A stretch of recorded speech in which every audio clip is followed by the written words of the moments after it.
Right, hello everybody, and welcome back once again to some more Cliffs of Amber. Tottenham win. Oh yeah, I was reading about that. Somebody put it in one of the football groups that I'm in. Were you playing Man City or something? You playing Man City? Have I got that right or wrong? Anyway, good evening everyone, welcome. Welcome. Oh, you were playing Man City? Oh, well, that's not a bad result at all, is it? Gives Arsenal a bit of a leg up, doesn't it? I mean, it's looking pretty good if you're an Arsenal fan right now. Anyway, welcome once again. We are here in the realm of Westeros with none other than your favourite eunuch, Eryk Topcliffe. There we go. Trying to get the right screen on.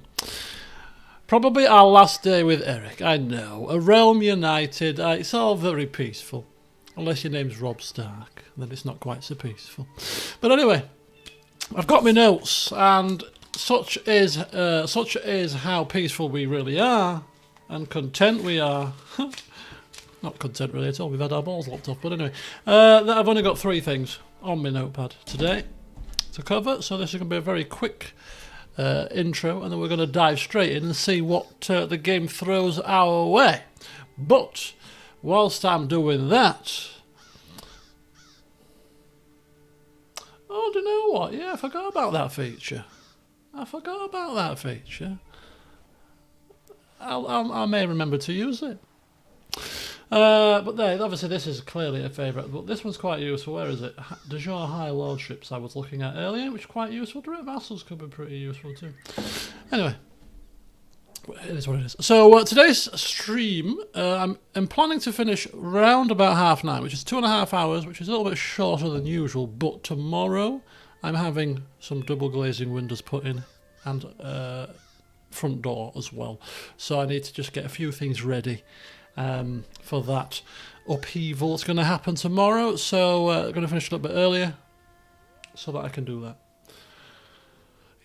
Yeah, I'm going to have all these windows taken out. And me being a very poor planner, didn't take the day off work, thinking, I can work, it's fine, they'll be doing their stuff, I'll just work away. And I realised, actually, my desk is right here. I don't think I can work here whilst they're doing the windows literally a foot away from me, can I, really? To be honest with you. So I'm going to have to work in the living room or something, without a screen. Which is a bit of a pain. But anyway. It is what it is. I might do a half day. But yes, so here we are. Let's crack on, because we haven't got time to blather on.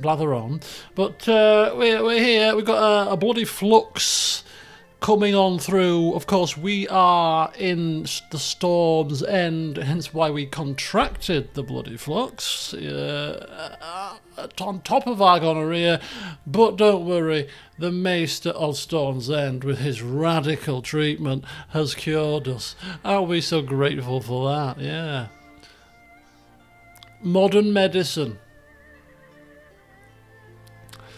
But folks, we need house words before we pop our clogs. I've seen the house words mentioned in the Discord server. Nothing is jumping out at me, I've got to say. Collectively, we should be able to come up with some house words before Eryk dies. And he's on a ticking time bomb. 57. He could drop dead at a moment's notice. Great balls of... Great balls of amber. Oh, don't talk about football, Jam, will you, please? Please, spare me. Spare me the grim news, would you? Our house words are, yeah.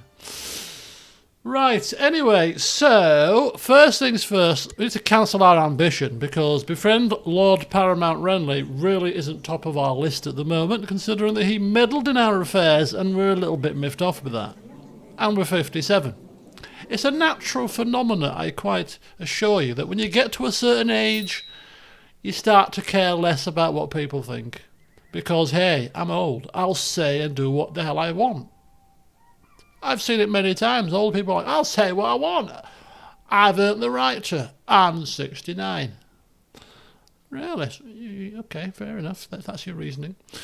So, yeah, we're not going to befriend our liege lord anymore because we couldn't care less what he thinks anymore because he's meddling in our affairs and, well, we'll do our duty as usual. We will do our duty, but we're not going to go the extra mile.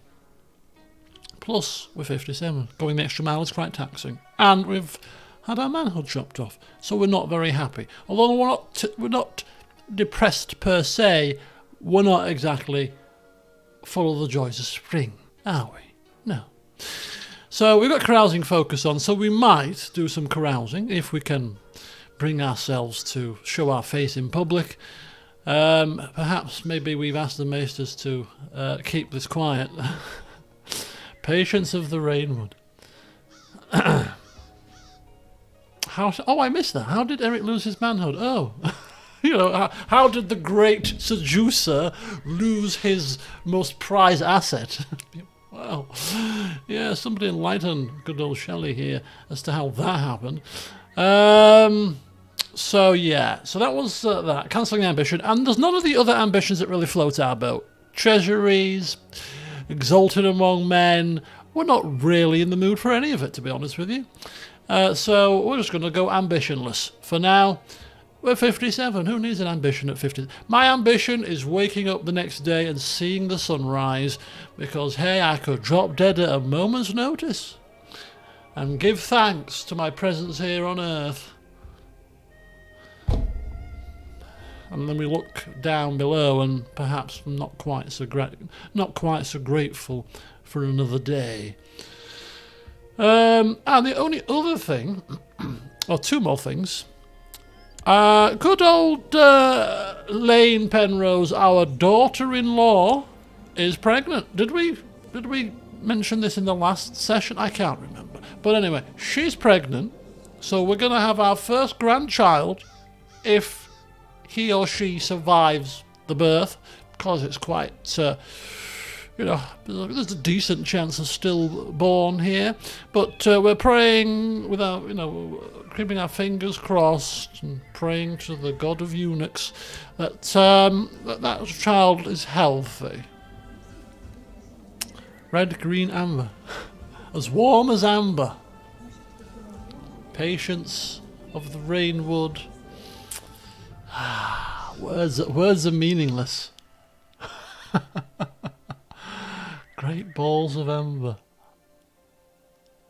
Oh. Yeah.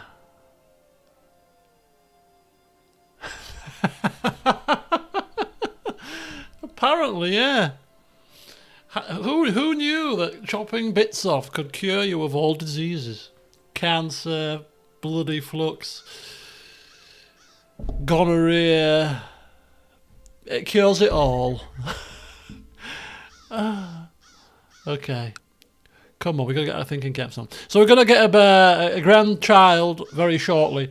And the only one other thing that I thought was semi of interest was the fact that the small council is currently voting on high realm authority.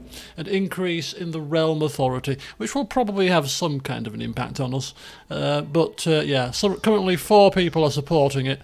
1 person is opposing it. There's 6 people that are undecided right now. Is that what this is telling us?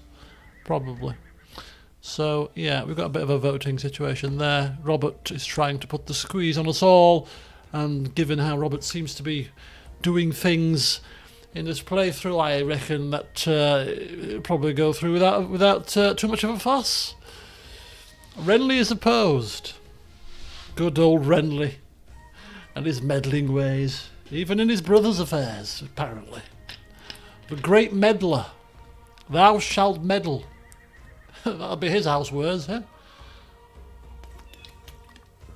Of course, the Baratheon house words are long decided, but if he was to break away, he create his own house, yeah. Should have medal in the medal somewhere in there, shouldn't it? Clearly. So that's it. High Realm Authority, daughter-in-law is pregnant. We've cancelled our ambition. Apart from that, there's nothing else really to report on. Other than Robb Stark has got a bit of a problem up in the north. I mean, look at that. He's at war. He's trying to deal with a northern civil war to increase council power. And if you look at the people, look at all the attackers. Quite a few in that one. So Robb the Riverlander has got a little bit of a issue on his hands up in the far north there, but we'll let him crack on with that. No bother of ours. So yes, never trust a Baratheon. Perfect words.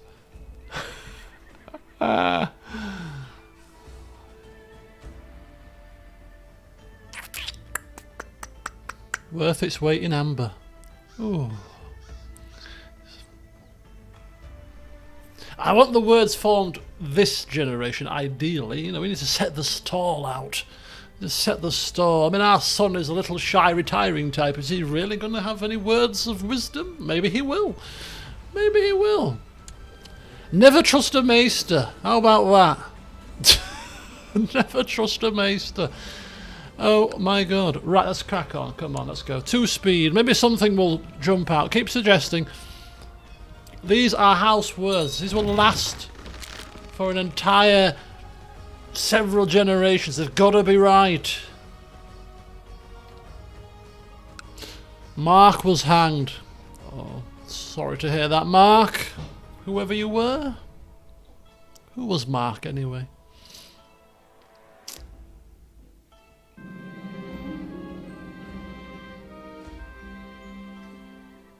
Magister of Pentos. Usurped the titled castle of Prince Palace. Ooh.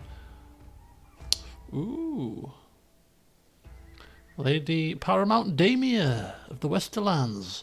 Revoking titles. Bits before Bobs. I quite like that, actually. Bits before Bobs. That's actually quite good. Oh, I'm quite tempted. Okay, High Realm Authority has been passed.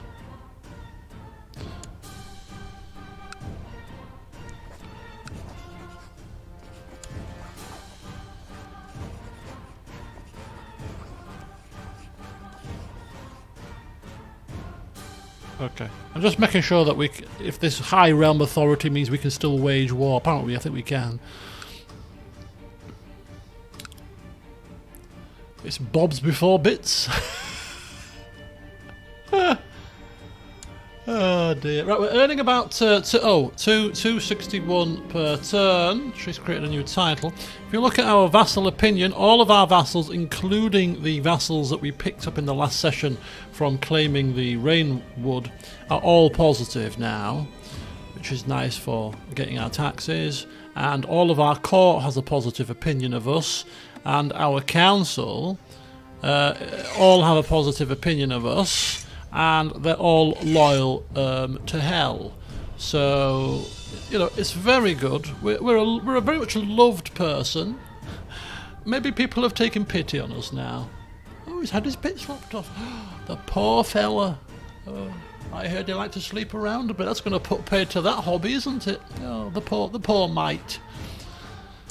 Yeah. One way to garner affection amongst your people, yeah.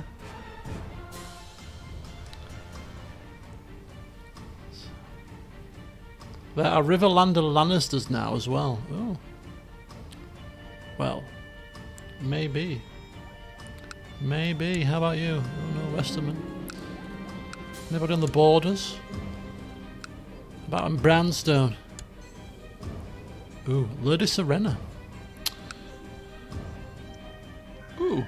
Oswin of the Skagosi Liberation Revolt has declared liberation of Skagos on King Robert the Rake. And Laurent Caswell has had chainmail added to his treasury. So Skagos all the way up here with its 20,000 men? 20,000? How did that happen? Okay, that's an interesting concept. The liberation of Skagos. Skagos? Scraggly northern ends? Like the bits of scraggly bits you get on fish and chips. The scraps. Are the Night's Watch at war? They're all snowmen. They have the powers. Let's have a look. Oh, where's my mouse going? Right, let's have a look. The Night's Watch. Where's Lord Commander of the Night's Watch? No, like Night's Watch are at a peace, it seems. Lord Roose the Leech of the dreadful Roose Bolton, of course, has usurped the title Lordship of King's House from some poor fella. Probably at a wedding.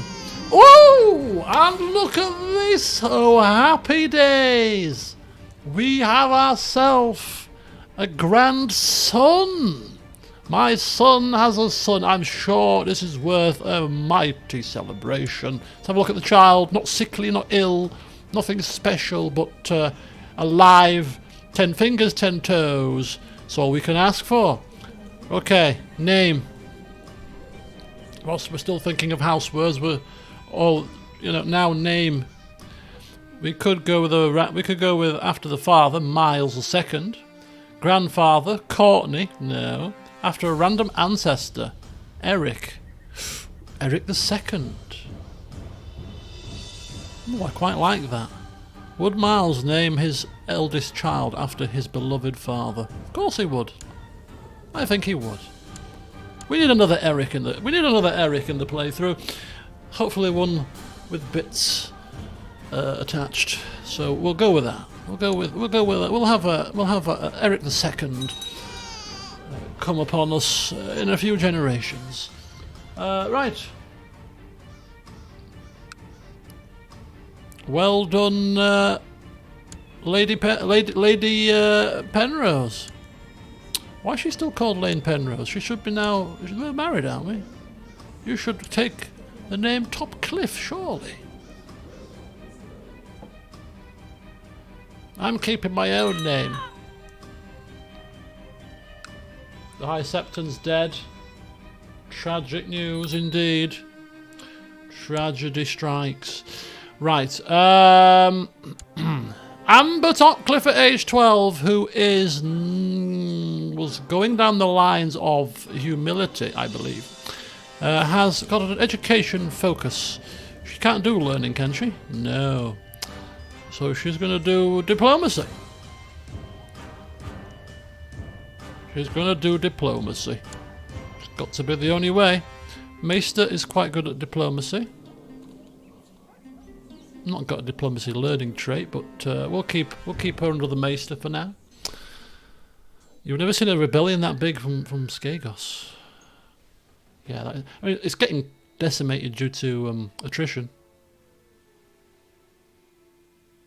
but it's still pretty decent size, isn't it? 16,000 on that little poxy island. How did that happen? What quality of education would you like to purchase for your daughter, Amber Topcliffe? Well, we are basically splashing the cash on all of our children's education because they are the apples of our eyes. So, I mean, that could have something to do with our words. We've been quite a good, well, I say quite a good family man, apart from the fact that we've been sleeping around, much to our wife's not too much horror. She still likes us. Perhaps it was an open relationship. Maybe she wasn't happy about it. She wanted to kill Lady Shira, but still. Anyway, yeah, we're gonna go for the full mashings here of education.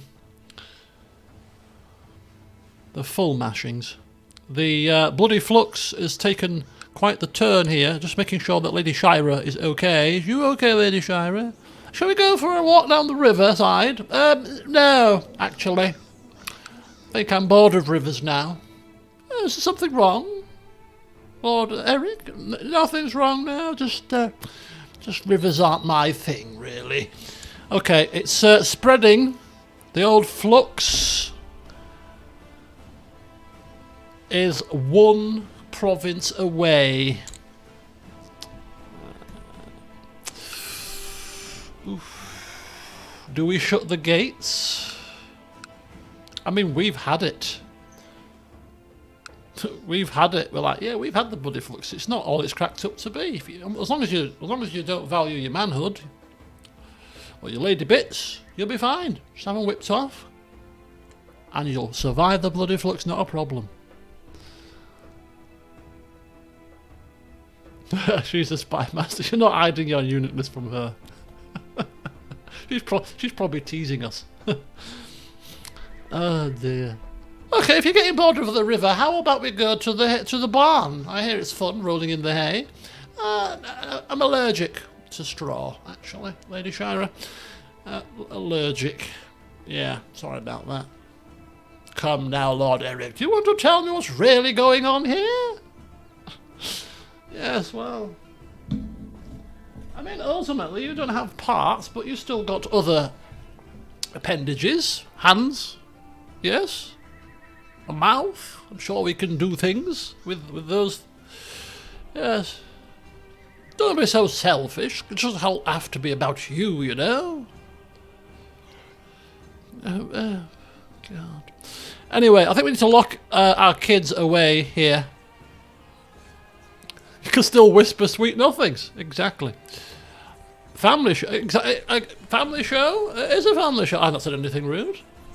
I've just done a lot of insinuation. Kids will be like, what's he talking about? Hands and mouths for? I don't know, child. I don't know. He's clearly gone a bit crazy. He's been on that rum again. In our history, looks like Renly is Eddard with all his honourable and kind stats, and Darling of the Vale is Tywin. Right, okay, let's shut these gates. I think we have to shut the gates. I don't know why it says I get secluded with courtiers, because I am not secluded. I am in Storm's End doing my duty, unless we shut the gates. And am I classed as now in? Oh, I've actually come back. I have come back to Amberley to seclude myself. It's a bit late, isn't it? We've already caught the bloody flux. Anyway, let's carry on. Hopefully my wife won't eat us out of the food again like last time. Remember that drama? Establish a household guard is available, but we're not doing that. We're lacking commanders, actually, and bodyguards. We've got 2 bodyguards and 1 commander. So, I mean, a tournament would be quite good. Anyway, we're now in hiding. With nothing better to do. We can't have kids anymore. Grave news, my lord. The bloody flux has broken out in Rainwood. Okay. It's fine. It's fine. But just ride the storm. We'll ride it out now.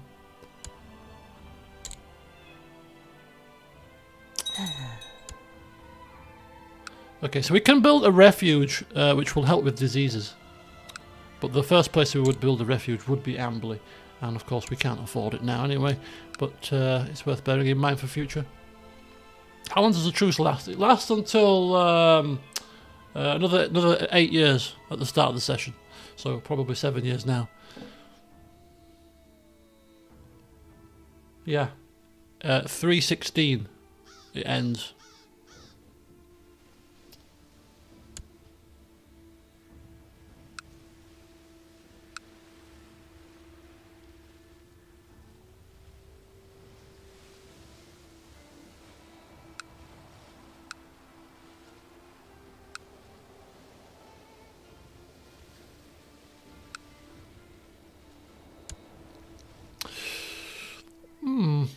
The flux is spreading, and we are losing this war of Skagos. Skagogini.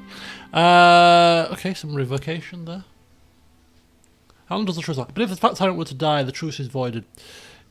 Now, we saw that he was a tyrant, right? Where did we see that he was a tyrant? Because he seems to have lost his tyrannic... If it was a trait, he's lost it. Or was it the title of his... Because you don't lose a title, right? Peasant revolt of Acorn Grove. These peasant revolts. But he seems to be no longer a tyrant. Stannis and Hoster. No longer in a alliance. Wasn't Renly the tyrant? No, I'm sure this guy in Blue Grove was also a tyrant, because that's why we were so happy to wage war against him. We were liberating his people against a tyrannical ruler, but he seems to have lost it. Does that mean Hoster's dead? You reckon Hoster's the one that spit the dust here? No, Hoster's still on my... Hoster's still here. At age 70, he's soldiering on. Soldiering on. Must be one of the kids has died or something. Maybe one of the betrothals maybe ended. Yeah, so basically because he got wind that we were only attacking because he was classed as a tyrant, he's like, okay, I'm no longer going to be a tyrant. I've learnt my lesson. I came this close to losing my lands. Saved by my liege, thank the heavens, thank the many gods or whatever, the seven. But I'm going to learn from this. And I'm no longer going to be so overbearing on my people. So hopefully that dastardly Eryk won't come knocking again, because he won't have an excuse now. Can't use me as a tyrant as an excuse, because I'm now a man of the people. Charity. I open the doors to those that need help. Put that in your pipe and smoke it, Eryk. Thanks for the heads up. It's like I've had an epiphany. Look at those Baratheon stags heading up the neck. Where are they? Where? Oh, there. Can we see how many men there are here? Not that many. 11,000. 12,000. Oh, it's going to be a big clash here. Going to be a big clash in Carhold, my friends. Robert's seen enough of this crap.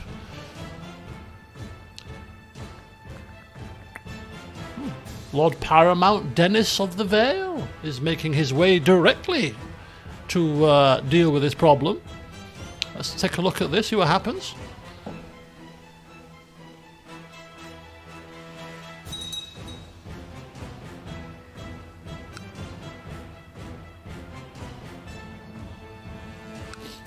Okay, here we go. We're getting closer. So we've got 2,000 men arriving first, and then we've got the 11,000 arriving later. I mean, hopefully they're going to merge them. Would make sense, no? Are they actually going to even clash? No? Where's he going? Where's he going? Got some more ships arriving. Has that actually got any men on it?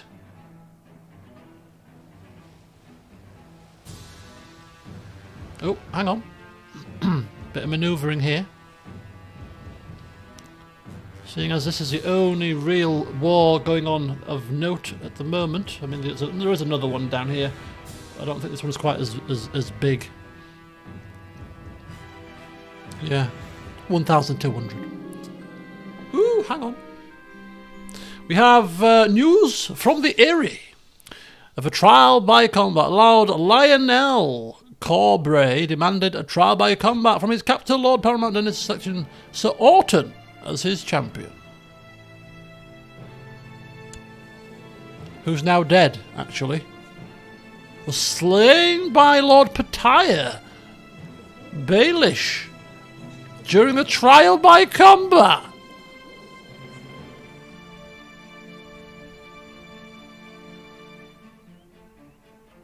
Confined under house arrest. Why don't they push him out the damn moon door? When did Baelish become a proficient fighter?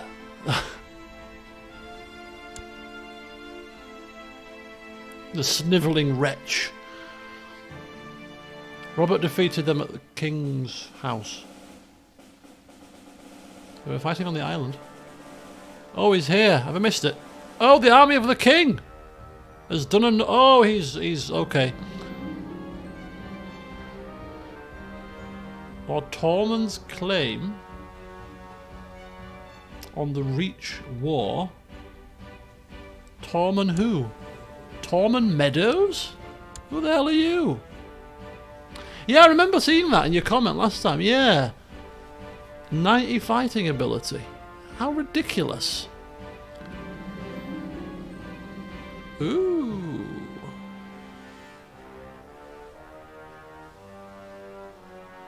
Amber shows, so you can actually throw people out the window. That's pretty cool. Amber shows every sign of being infatuated with Goodwin. Goodwin Gower. She follows him everywhere, and Goodwin is seemingly equally smitten. A craven, dull child. But he is heir, or is he not heir, to Rathrock? No Walter Gower. Oh, he's got an elder child. Oh, how sweet. Maybe it will pass. Separate them. You can't separate kids.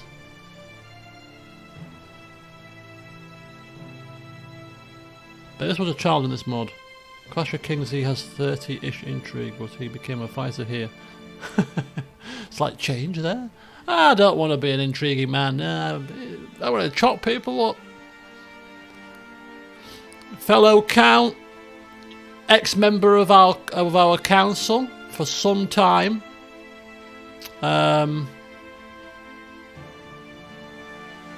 He's got a little bit of men. House, do you know what? How sweet. Let's formalise it. Do you know what? This could be Love's young dream. He's 13. He's 13. My little Amber, she worships the ground he walks on. Oh, hang on. She's already betrothed. She's already betrothed, isn't she? To Andrew Estermont. Amber, you can't be doing this kind of malarkey. This is this is ridiculous. You're already betrothed to the heir of Cape Wrath, to the High Lordship of Cape Wrath, nonetheless. You know what I mean? You're gonna like Andrew and lump it. Exactly. Maybe that should be house words. Yeah. Why only have one? How about that?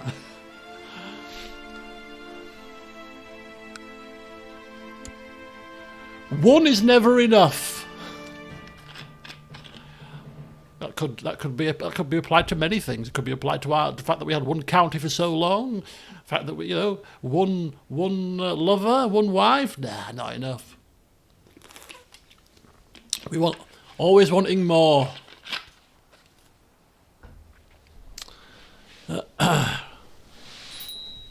Oh, betrothed can marry. Who's this? So this is Corianne Catherine, who has now become of age 14, which means that she can now marry my second son, Sir Morton. Now she's a trained fighter, charitable, kind and just. A very honest girl. Education focus, getting trained by Spy Master of Thornton, and she's got not too shabby stats. You can't have just one. Never enough. Never enough. Ooh,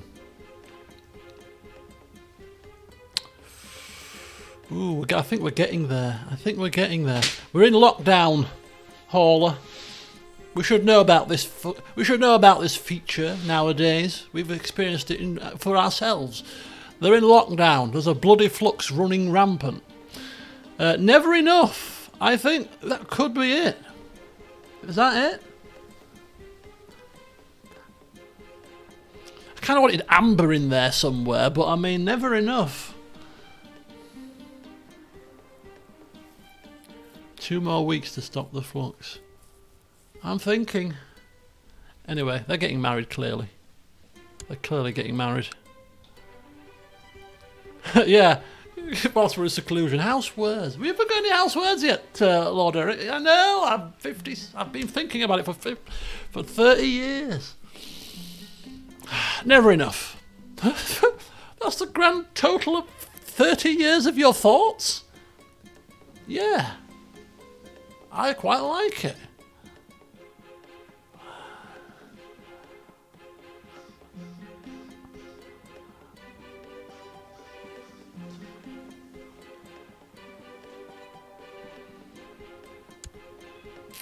2 more weeks to stop the flux. 2 more weeks? Okay, they're married. Corianne Catherine has arrived at the court. And look at that. Sir Morton Topcliffe, Corianne Catherine. The more the merrier. The more the merrier. I quite like that as well. The more the merrier. Something that I say quite often, actually. Well, not that often, but it's a terminology that I use. You can never have enough. Gold, conquests, children, land, vassals, bodyguard. Exactly. Exactly. Right, anyway. Recently wed. Lord Bath shall be asked for the dowry. Oh, we get prestige. No! No, we should have more, because one can never have enough. We're not greedy, but... my lord, Lord Bath has sent you the customary amount in gold and silver for the bride's dowry, and now the ceremony can take place. 25 gold from Lord Bath. Thank you very much, sir, for your kind dowry there. And, well, look at this little development. Look at this. Lord Eryk of Bluegrove is trying to usurp my title? How dare he? His Justicar Danira is supposedly travelling around Bluegrove trying to find documents to support us. Oh, make her disappear. Try to bribe her. Let it be. Right, somebody mentioned about these weddings before, and it might have been you. Let's have a look. Any wedding stuff here? I don't think it's here. So let's try that. Maybe we can't because host a wedding. Yeah, we're in hiding. We're in hiding. So if we weren't in hiding, we could hold a wedding. But unfortunately, we don't have to be in hiding because it's not in Amberley yet. We could come out of hiding for the wedding. Should we have a wedding? Shall we have a wedding for? I don't think we should, because our eldest son didn't get a wedding. It's a bit, be a bit of jealousy there. So surely, I think just a quiet ceremony is in order here. We can't afford to be seen to be having a ceremony when the whole realm is crumbling around us with bloody flux. Plus all the people coming from far and wide spreading their disease. No, I don't think so. Right, what we're doing... Yeah, breaking lockdowns for wine and cheese parties. Not under my watch, sir. Right, okay, so... Common theme. Last time somebody tried to plot and scheme to kill us, we got rid of them. I mean, making her disappear is a bit harsh. She's only trying to fabricate a claim. And really, is he going to be able to push that claim because he lacks the military to do it? So, I don't think we're going to have her bumped off. I don't think it's necessary. So I think it's a bit extreme. And we're certainly not spending 50 gold. Do you know what? Let's see. Let's see him bring it on. Let's see him bring it on. You know what? Give us another reason to have to deal with him down the line. You know. Let's deal with him. Fabricated claim. Oh, there's one reason to deal with him. Clearly, another reason. This plotting, conniving, scheming man. We have a genuine claim on the reign. Would we come from here?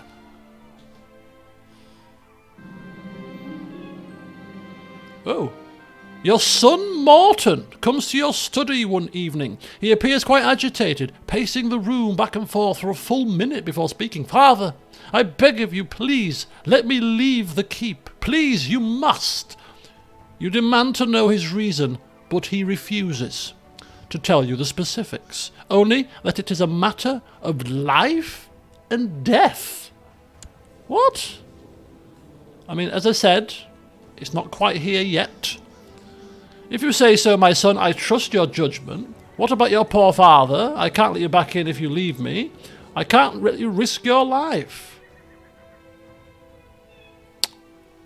I mean, he's not a stupid fella, is he? He's quite an intricate web weaver, deceitful, though, but diligent, kind. Okay. Well, son, if it's a matter of life and death, I trust your judgment. Don't go get yourself killed now. Okay, there you go. One revolt put down, one more still to go. Kind of tempted to let us out of the gates here. A guard comes to tell you your son is back. First you are relieved, but the happy feeling disappears almost entirely when Morton enters your chamber with a ragged peasant girl in tow. Let me introduce you to Honora. Okay, house words has to. We are bringing up a family full of cheating so-and-sos. My daughter wants to sleep with the other child. Well, actually, it's over 12. But, you know, this is clearly... We've rubbed off on our kids. Unfaithfulness is the key. Like father, like son. The more the merrier indeed. We're in love, and I'd like your blessing. Are you having a laugh? I have given you an honourable betrothal to a Catherine girl. No. She can stay, but no one else can know. What were you thinking? Both of you must leave. Oh my God, what are we doing? Right, son, I understand where you're coming from. Your little Catherine girl, not quite of age yet, you know, she's very young. You're 18, you know what I mean? You're a little bit, I'm 18, I'm in the prime of my life, I need to be, whoa. And this is Honora. Son, I'm slightly jealous right now, because clearly you know what happened to me. So, perhaps I should live through you. Why? She's attractive. She you know, has she, I just say, look, let me introduce, he's introducing us to her with her, you know, burnt auburn hair and piercing blue eyes. I mean, she's a sight to behold, isn't she? She's clearly a sight to behold. She's lustful, attractive. I mean, if we were in his shoes right now, we'd be going there clearly. Down to the riverside after sweet whisperings in the ear. We're probably a little bit jealous of our son. Son. I could have you both banished from the castle for this. I could have her banished and have you reprimanded.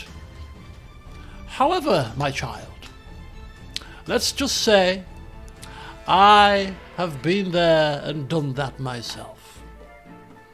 So I know what it's like when these women with these dashing looks come knocking. And I'll tell you this, just be careful. But I shall allow her to stay, if only so that we can see her gallivanting around the court whilst we're stuck here. Can't do anything about it, like, but, you know, bit of window shopping. Never hurt anybody.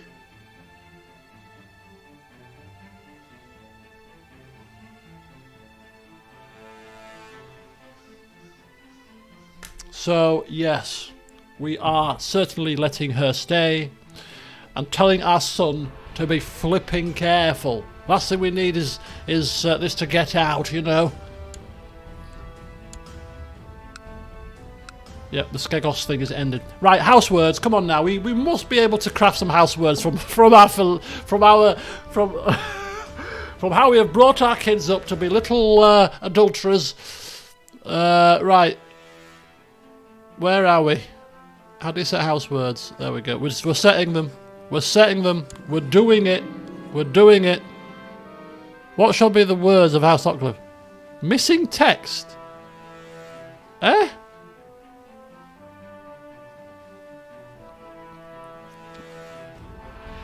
Oh, we've got... Why have we got like 2 lines here? What do I do? Where do I put it? Why the two boxes? Cast your nets wide.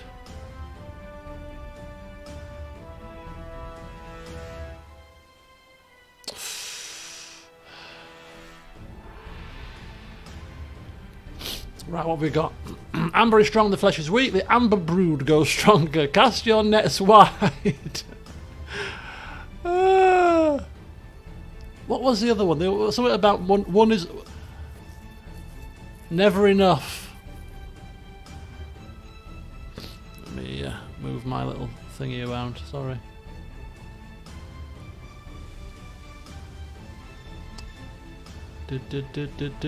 How's my weekend been? I missed that question earlier. My weekend has been not too bad. I went to a gaming convention today in York. Tabletop gaming convention. Didn't buy anything, but it was quite nice to have a look around and see all the different bits.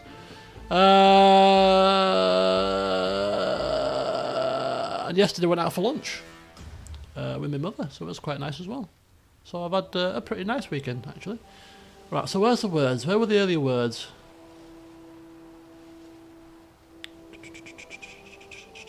Never enough. Yeah. The more the merrier. That was the other one, wasn't it? Strength in blood. Strength in blood. The more. I think the more that. So where am I putting this? You can leave the adjective box blank. Oh, thank you. I think it's going to have to be the more. Is there a comma in here? The more the merrier. The more the merrier. How about that? The more the merrier. No matter what it is in life, more of it can never be a bad thing, surely. I think it has to be. I think that's going to have to be it.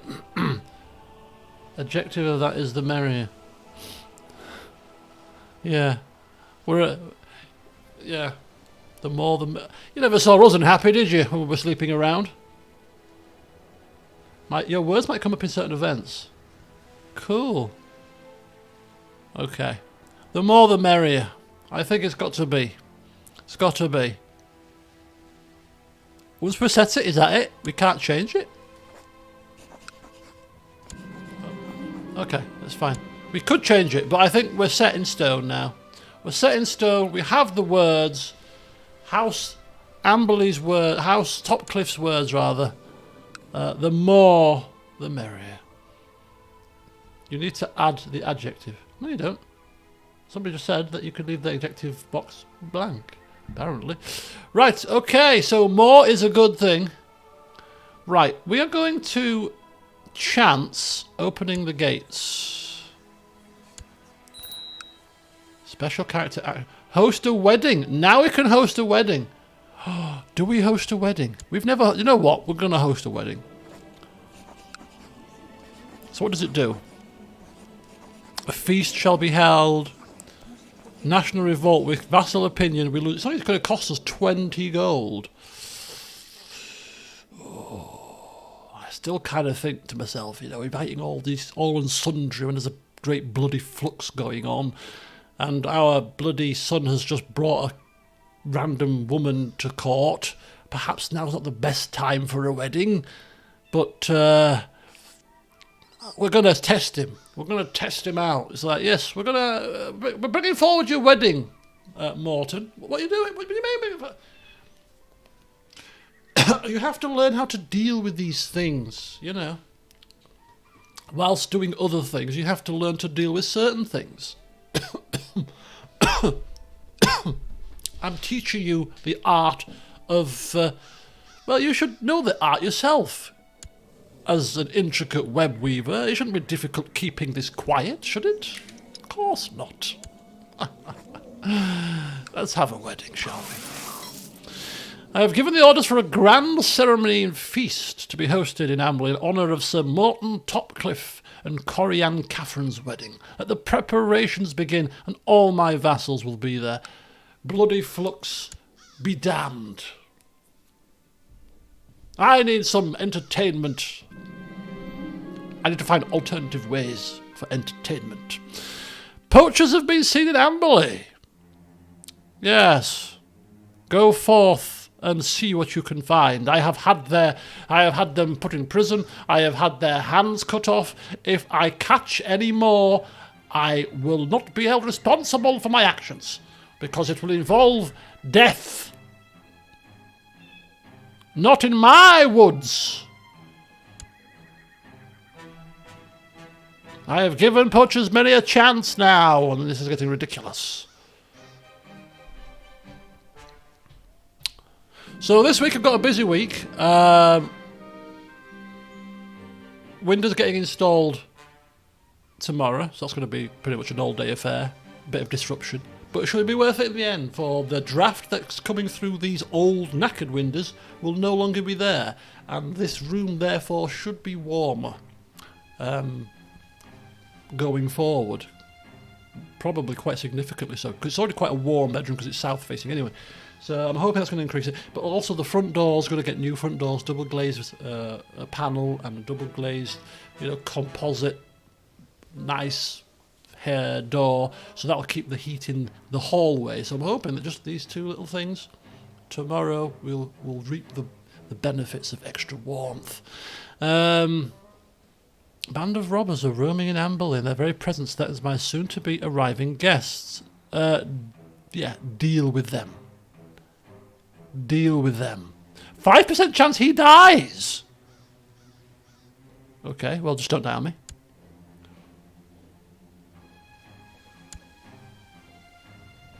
Did we deal with them? Did we deal with them?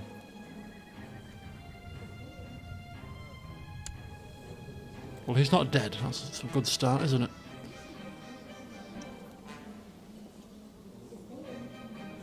Wood-burning chimney redone. Wood-burning chimney? I mean, I don't have a chimney. But no. No. So that's Monday's affair. Oh, hang on. Sir Eryk caught 2 young poachers in my forest with a couple of dead rabbits at their belts and a live one in a snare. Cut off their ears! We've cut off their hands previously. We've stuck them in prison. Maybe before I end up killing them, perhaps let's up the ante and cut their ears off instead. Hands, clearly not a good enough warning sign. Let's try cutting ears off. And maybe wearing it as a necklace as well. How about that? Maybe that will deal with these poachers. So I'm telling you, I'll get through to them somehow. It's just 3 rabbits and they are young. I don't care. I do not care. Cutting ears off is the only way. Sir Eryk approves of my just treatment, as does Ella. You see that? Justice was done. It's only a couple of ears. What's wrong with you? They can still do other things, and they can still probably hear. It's probably just the outer eerie thing that they've cut off. They've got a hole in their head. They can still hear out of it, probably. It's a very minor punishment, really. Having your ears cut off or your hands. I'd reckon having your ears is probably the better punishment, because you don't need these bits of skin, do you really? Let's be honest. But anyway, so that's Monday. Oh Jesus! Tuesday I'm off to the dentist. Wednesday I've got the shutter people coming because I'm replacing these blinds. I think I mentioned it before. Did I mention it before that I'm having these? I've got blinds at the moment. I've had them there since 2018 or whatever it was, 2017 maybe even. And I'm going to get wooden shutters put in. So that's Wednesday's appointment. Thursday I'm off to Manchester for work. Friday, Hogwarts Legacy comes out. So it's a very busy week this week. Lots of things going on. Okay, so the best part of the holding a wedding is organising the whole event. I will spend lavishly to show our house's power. I will spend enough to make it nice. I don't want to spend too much. It's a flipping wedding, man. This is House Topcliffe we're talking about. Send the ravens. The bloody flux is still raging on, but we're having a wedding. The fire blasted right past my face, and I felt how my hair started to curl away. The fire eater had been a bit too careless for my taste, but his troop and he was clearly greatly skilled. Ooh, it's a bit dangerous. You know what? It's a bit too... Ooh, it's a wedding. We shouldn't be skimping on our son's wedding. Clearly. To the vivacious seducer. But I cannot attend. To the thrifty, I can't attend either. There's a bloody flux happening if you haven't noticed already. I'm spending a fortune on this damn wedding. There's not going to be nobody turning up to it. When am I streaming it? I don't know actually yet. You'll have to leave that one with me. I'm waiting to see what the reviews say. Which I know the reviews aren't always the be-all and end-all, but I'm waiting to see how finished it is. I think it's going to be quite finished because they've delayed it a couple of times, haven't they? So they've clearly spent time on it. So. But I'm just waiting to see, is it a game that I wish to buy on day release for the full £50 or whatever it is? Or is it a game I can just put on the back burner and leave it and get it a little bit further down the line? I'm debating still. Okay, so I was preparing for my face. A bit of jonglers arrived. No, fire eaters is clearly enough. Plus, this wedding is not happening in quite the scale I was hoping for, which, given the fact that there's a great flux running rampant, is not really much of a surprise, is it? Perhaps not the best time to have a wedding, but we were determined to have a wedding. Okay, so the guests have finally arrived. So don't worry, we've got Elisa Catherine here, we've got Lady Jane of Thornton, we've got Lord Bath, the Laughing Fawn, we've got a couple of Catherines, we've got Master Glendon of Logras Town, we've got some more Catherines. Look at that, the dance hall has been decorated, Corianne's gown is splendid, the castle has never looked lovelier, we greet the guests from the opposing family. Oh, it's 100 hours as well. Another long one then. Just what we need after Pathfinder. Mind you, considering that Pathfinder was 200 hours, I'm sure 100 hours will feel relatively short. Okay, so Corianne Catherine and Morton Topcliffe stand before the gods to take up a holy vow of marriage. With, no doubt, whatever she were called, glaring on from the background, probably. The great lords and the ladies of Amberley look on as she drapes the arms of House Topcliffe around the bride to finally seal their marriage. And now to the feast, the best bit of this entire day. I think the bloody flux isn't going to get any further. I think it's petering out, look. It's petering out. Just touched the rainwood. But we're back in Storm's End, anyway. We must dash to Storm's End after the wedding. The feast is winding down, and now only the bedding remains. Morton and Corianne are stripped of all garments by the revellers, who make many a bawdy joke along the way. They are then finally bundled into their bedchamber, where they are finally left alone. Holy cow.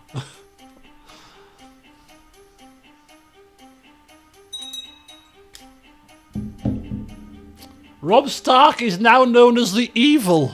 Robb the Evil.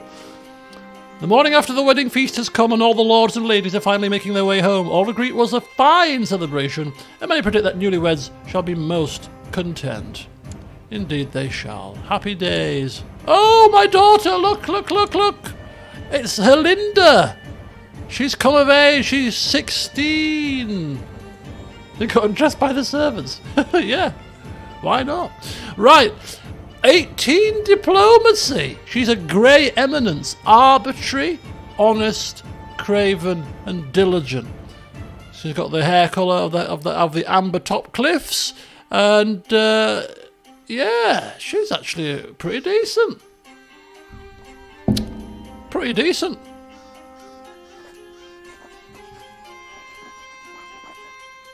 I don't think she can be the Justicar, can she? Oh, she can be the Justicar.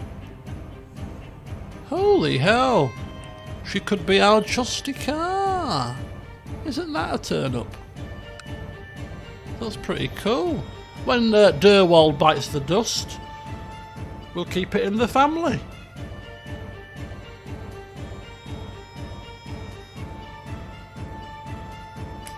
I'll just put my name down for football this week. I don't really play on a Wednesday, but I'm not playing on Thursday because I'm in Manchester for work, so I'll play on Wednesday instead. Get my exercise fix in. Right, okay. So yes, we have our daughter who could be our Justicar, but we're not going to sack him because he got us those claims, so he did a good job. But it's good to know that we've got a backup should something happen to him. It's we got our best mate. Roger as Castellan, even though he's not very competent, you know, it's a job for the mates, you know.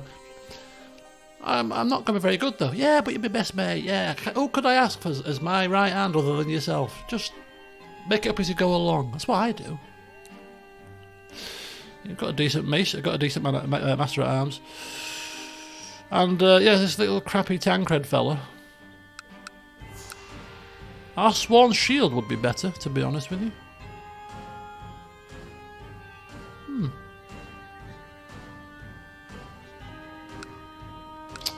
Interesting. What's going on in the north?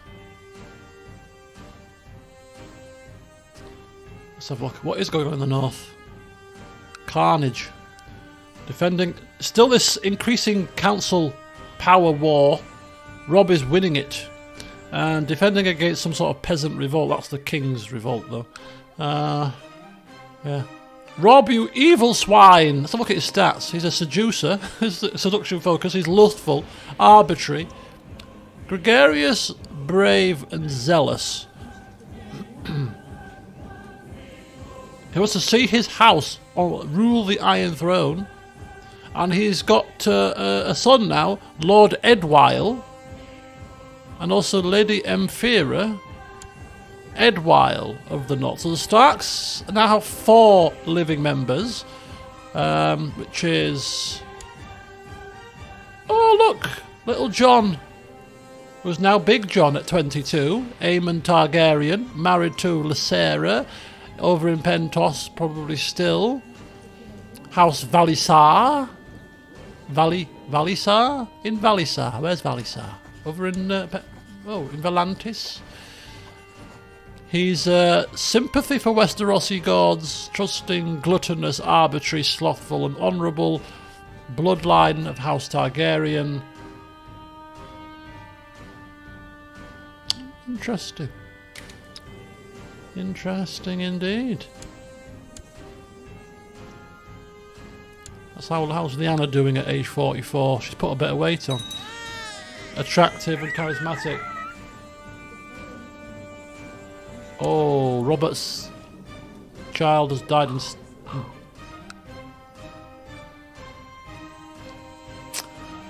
Oh, hang on just 1 second here.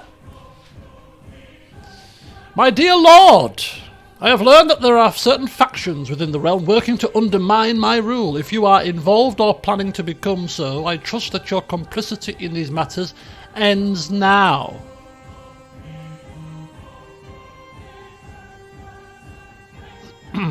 Well, I mean, I'm not in a faction.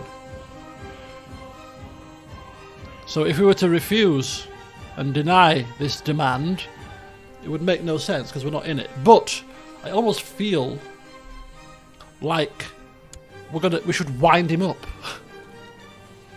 We're 60. But let's not forget why we turned down the situation where we didn't press on ahead with the war with Blue Grove, thinking of our kids. This fella could make our kids' life a misery to spite me if I do something that's a bit out of line. So, yes, we're clearly not in a faction. Just ask Lady Shira, who is your spy master and has her finger on the pulse, I'll have you know.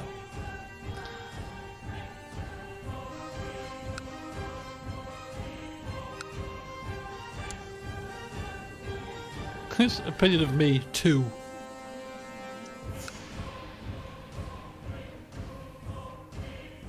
Any new ambitions of note? Not really. Become regent might be a good one.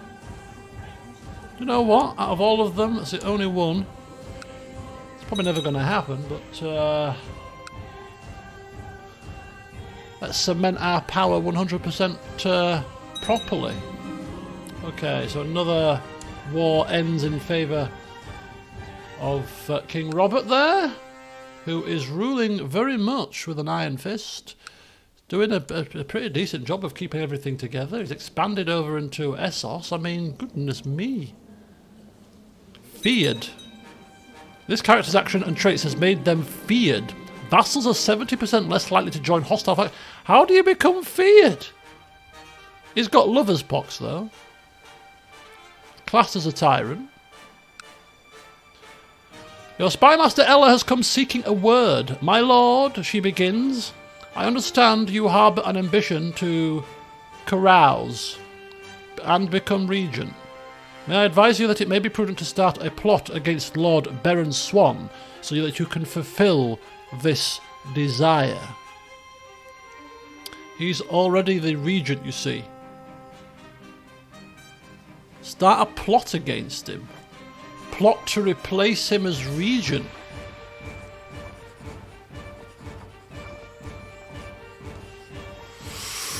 Ooh. My spy master is putting ideas into our head. Could we utilise Lady Shira here? Lord Baron Swan, a 20-year-old young whippersnapper as a regent. Really? Is that the... Well, he's got pretty decent diplomacy. But he's a sympathiser for some foreign gods. Just, kind, humble and charitable. Look, he's a nice fella. Nothing too ill against him. But, I mean, you want somebody... You want somebody that's got a bit of life experience. Somebody that's ruled for some time, you know, as regent. Not some young upstart. Surely. I'm just seeing what the likelihood of success is here. Not even Lady Shira. She's like, yeah, well, if you'd still had your tackle, then maybe I could be behind this. But clearly, you ain't going to satisfy me anymore, are you? So that's a no from me, I'm afraid, Lord Eryk. I shan't be supporting your harebrained scheme. As nobody will, so this is clearly not going to happen. Thank you for your wise counsel, but that is... Uh-oh. Osmera Storm. What's she plotting? She's trying to replace Ella as spy master. Osmera Storm is Barristan's daughter. Oh, Barristan died! Barristan the Bold has died 3 years ago. A natural death at age 70. So his daughter, who's still in my court, and not married yet with her piercing blue eyes, wants to be spy master. In fact, she's not bad. She could well be a better spy. She might have a point, but Ella's served us well for many a year. Just have patience, Osmera Storm. When Ella pops her clog, she's only 17, girl. Oh, she must have just come of age. Elusive shadow. Yes, when Ella has died a natural death, clearly, and not been killed by you, you know, you can well become Spy Master. But for now, just be patient, will you? And I shall call this a immature folly for now, and won't seek to do anything too drastic in terms of your punishment, out of respect from your father, really, more than anything. So yes, we shall stop that in its tracks.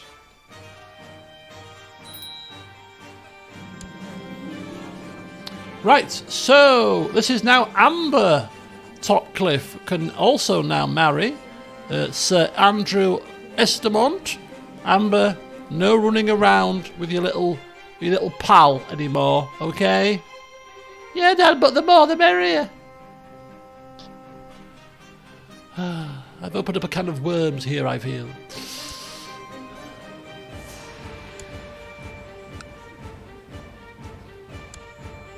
Another wedding celebration. Can the girls get married? Send to the Sept, so she can become a Septon. Oh, so if you've got an unmarried child, Berlina, we can send her to become a Septon. No, she's going to be a fighting woman. That's pretty cool. It's for the husband's family to host the wedding. Cool beans. So it's the husband's family. That's good to know. So, to the diligent seducer, yes, let the marriage commence. My little Amber.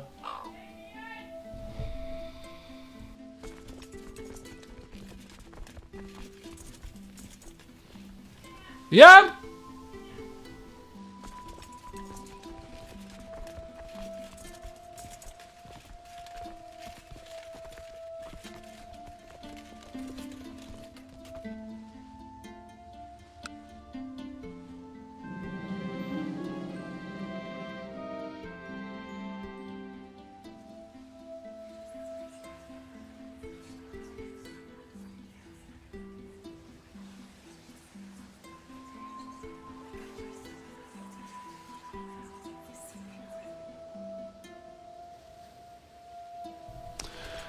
Dinner time indeed. Okay, so I've got a full court apparently.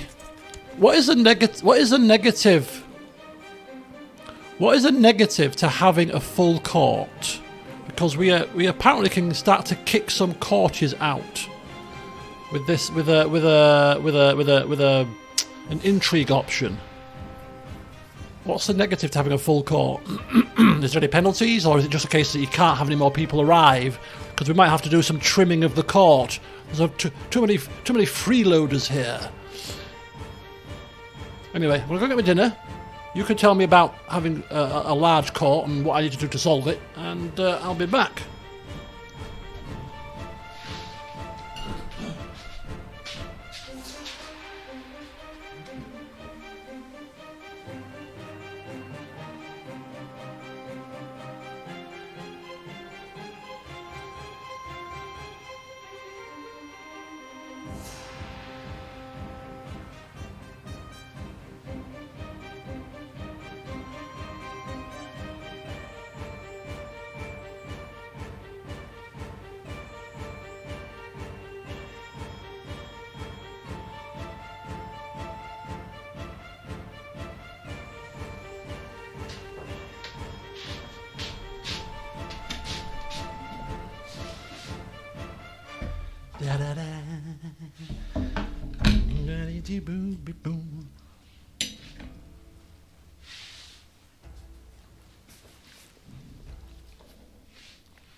Right. An agreement has been reached with Lord Allen II to see Sir Andrew Estamont wed, and now the dowry is due to the groom's house. I shall give them plenty, offer the customary dowry, or a token gift. No, we're just going to give a standard dowry here. Do you think we're... Just like real life, I've come to the conclusion that having kids is a very expensive affair, isn't it? 5 kids, 5 weddings, 3 daughters, so that's 3 dowries. You know, even the sons, that's 3 weddings to host. That's 5 lots of education. You know, goodness grief. It's an expensive affair bringing kids up, isn't it? My word. Like bloody leeches they are. Right, custom dowry. Custom dowry. Ask courtiers to leave. Okay, I'm going to try it. How do you do it? A group of courtiers approach me, most of whom I barely even recognise. We are taking our leave, my lord. Do we go with your blessing? So Monfrid, Gallard, and Honora. Honora! We're kicking Honora out! This is my son's lover. No, we can't kick her out. I'll do it myself. Monfrid, not the best of stats. He's strong though. He's friends with somebody in my court. Kind of feel bad. No, I've changed my mind. Can't we do it? Can't we do it manually? Can't we manually tell people to leave court? Let's do this manually, shall we? Let's have a little bit of a play around with this system. Hang on a second. Rogar Terry is Morton's son, so he can't. He's not very good, but we can't kick out Morton Terry's son. Not a chance. So he has to stay. Araparsin, that's a kid. I can't kick children out. Sansa, a lowborn, who's got cancer. She's dying anyway. Can we kick a dying woman out on the streets? Not even I can do that. Walter Gower, again, son of a former council member who served us well. I mean, we could kick him out simply because he's the heir to the lordship of Rathrock anyway. He'll probably go back to his father. I think it's probably for the best. I mean, he's friends with me. Oh, but he's friends with my son. And he's unmarried. I can't send him off. Oh, she's the wife of Durwald as well. So we can't send. Oh, this is going well, isn't it? And the rival of my other son. Oh, I didn't notice that. Rivals with one, but friends with the other. Maybe we should get rid of him. He's probably causing a problem. Pasta and chicken wings. Nice. I am having chicken Kiev with mashed potato, cauliflower cheese, and some swede.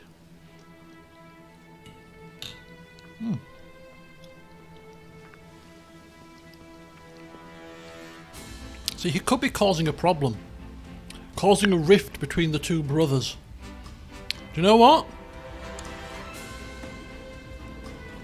To save any kind of drama, we're getting rid. He's also ruthless.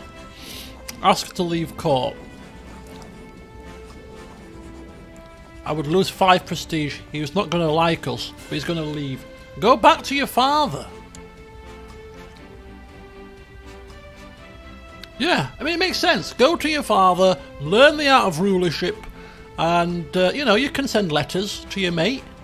Yeah, we'll invite you back for feasts, but the court's feeling a bit crowded, okay?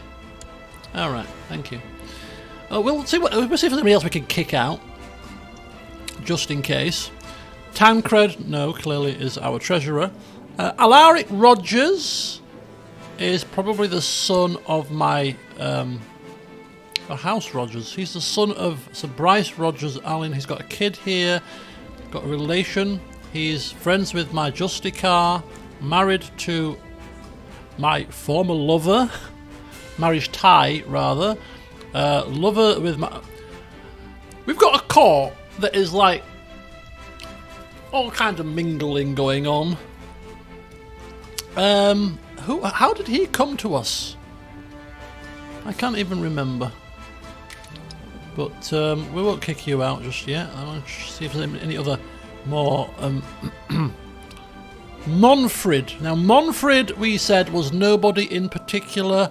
He's friends with one of my courtiers, other than that, really. Not serving a purpose. Monfrid, sorry about this, sir, but you really must depart, if you don't mind, Mr. Monfrid. Thank you. Make room for more notable people. Castellan Spymaster Morton has cleared my son, my wife, Maester Lyman, Miles, Lane Penrose, daughter-in-law Oris, Osmera Selmy, son of daughter of Barristan, clearly not going anywhere, Septon, Lysan, also Gallard. Who's Gallard? Who are you? Who's not bad? Friends with Roger Terry. Rival with my son. Not liking this rival with my son business here. So off you tootle. Away. If you don't mind, thank you. My son, don't need him getting into any problems. If you don't mind. Okay, so we've made the court a little bit less crowded. I mean, is there anybody else? One last look. Anybody else who we don't like the look of? I think that'll do it. I think that'll do it for now. Okay. There you go. A bit of trimming of the old court there. And the last of the bloody flux is lingering in the rainwood. Oh, hang on. We've lost our septon. Was that our first ever? Was that the septon from the start of the game? Or did we get another septon previously?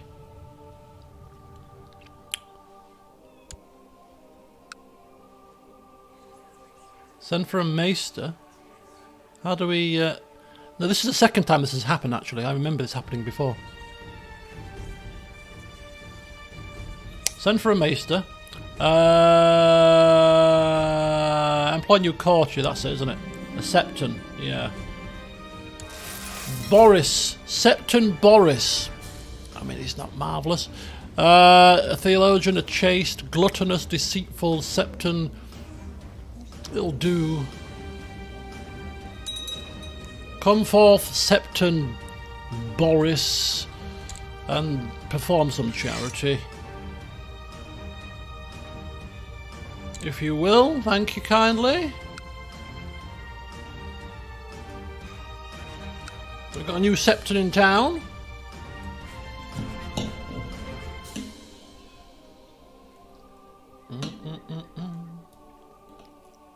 Anyway, I don't think we... Oh, no, we didn't, actually. Forget what I'm saying.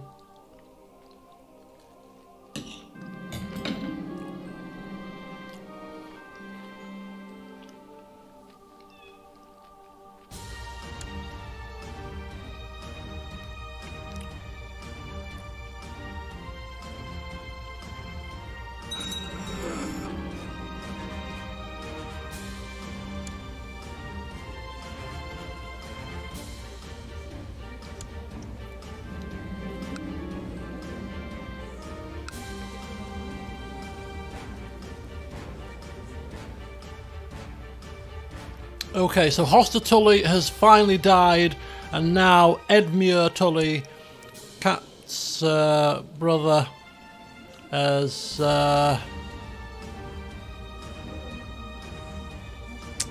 Catelyn is still alive. Lady of the Trident. Who did she marry? Anyway, so Edmure is now the ruler of the Trident. Hoster popping his clogs at 72, bless him. Anyway, yeah, trial by combat for Lord Pattaya Baelish. Has he got his eye out? No, he's still got his eyes. He's wounded. But demanded a trial by combat from his captor, Lord Dennis. And he managed to get Lord Dennis to yield. Fighting 50. Fighting 55. Sounded like it was a close affair, but Dennis himself taking to the trial by combat there. Hoping to get rid of Baelish once and for all.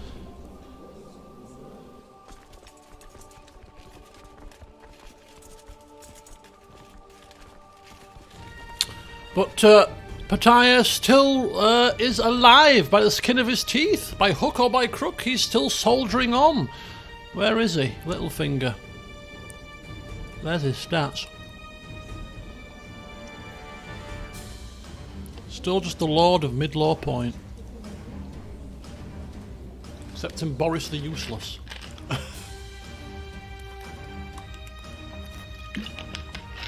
Do not inform... Yes, please do inform me of trials by combat. I quite like to see what's going on. As we continue on, he's still alive. The truce that we have. Another 5 years. We might still get this, you know, by the time we pop our clocks. It's not beyond the realms of possibility. We could even save up 250 gold and buy a favour from Renly to keep his nose out, if we really wanted to.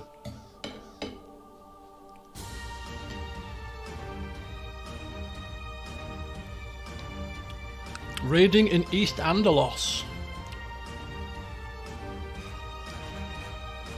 What the hell kind of fight is this?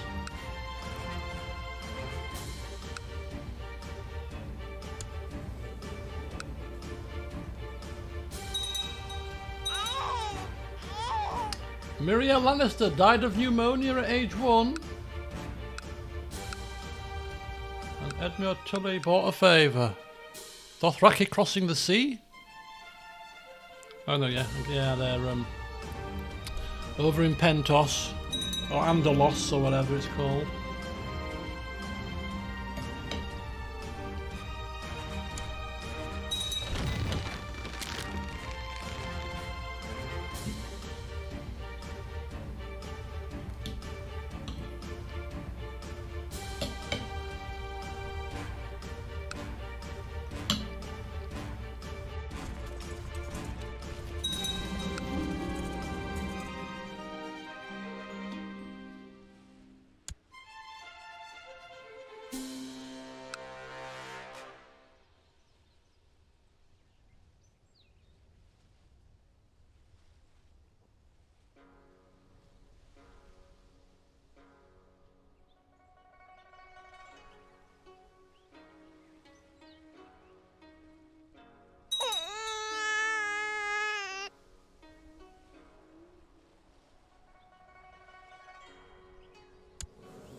Yeah, Rob the evil indeed. Beheading a baby. I mean, his father would be spinning in his grave.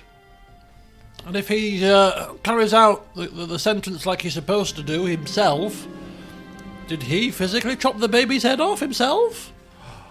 Oh, it's a monster. And there's a lot of title work going on. He really is stamping his authority, isn't he?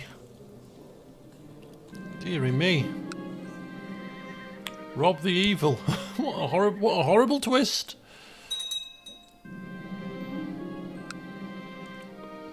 Last half. It's all kicking off.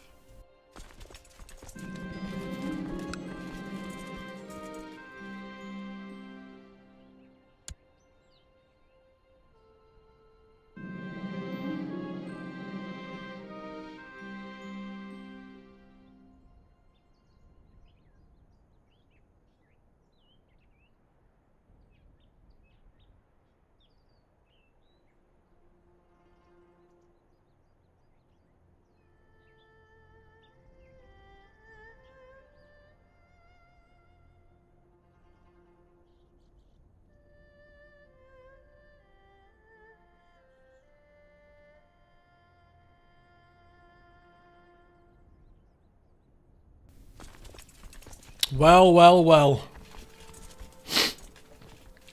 Now, if we still had our manhood, we'd probably insist that we could make this work. However, seeing as we don't, then it's time to say goodbye to Lady Shira. Or perhaps Lady Shira is saying goodbye to us, who knows. But yes, I think it's our seducing, philandering days are now behind us. Not because of age, but simply because we don't have the tools. So Lady Shira no longer classed as a lover, much to my wife's merriment, I'm sure. Oh, Cham, now. I'm sure we can all use our imaginations. As Nagisa pointed out earlier, this is a family show. My God, he's revoking titles left, right and centre. And now he's declared war on Priest Robin of Woodhaven. Oh my God, he's really kicking some ass, isn't he? High Lordship of the Neck. He's putting a load of puppets he's put a load of puppets as vassals, isn't he? Getting rid of the trouble causers, putting his little puppets in place. That's what he's doing. Who can blame him?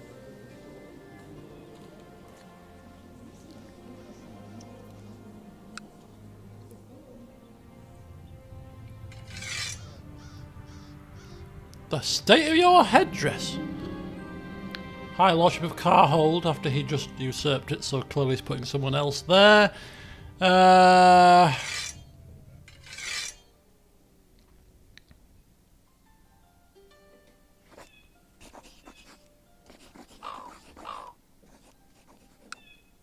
Well done, Sir Oris. Lots of troops in Amberley for when we need it. We'll take a look at the new Lord of the Reach. There's a new Lord of the Reach. Just bear with me a second.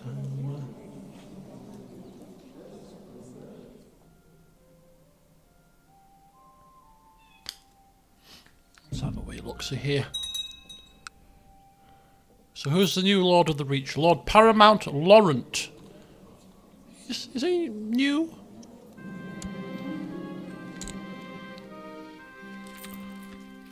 He inherited it last session, right? I think he was there last session. That's fine. Uh-oh, what have we got going on here? Oh ho, Herlinda. Herlinda is, as we said before, is clearly an able lady. Time for more dowries.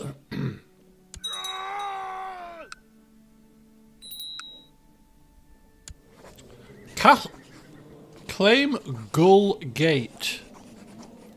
For who? 1 week claim can be pressed for Goodwin Gower. What, Goodwin Gower? Do we have a Gower still present in our court? I thought we got rid of the Gowers. Or one of them at least. Who's Goodwin Gower? Oh. I didn't realise there's a second Gower here. A craven, deceitful rival with Rogar Terry. Oh, you are my daughter's little side piece. Oh.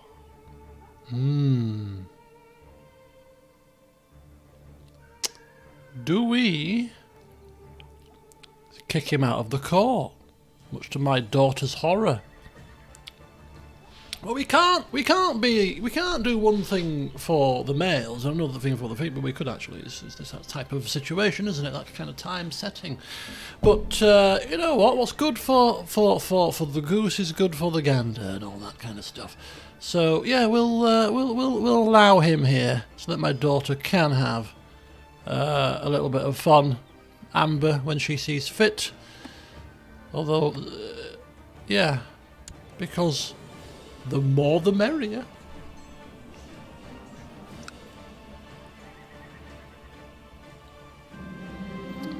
Lady Shira, probably expecting a rather large dowry due to, you know, past relations. We could slap her in the face and give her a token gift. Give a niggardly dowry. Customary. No, we'll give customary. We're not cheapskates. We're not cheapskates. Look at all our marriage ties. Jesus. We're a well-connected individual.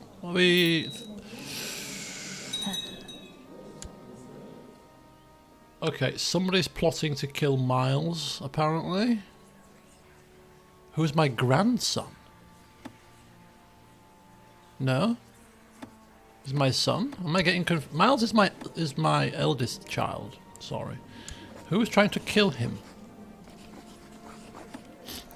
Kill Walter Gower! Oh! The very same one that we kicked away! You cheeky swine!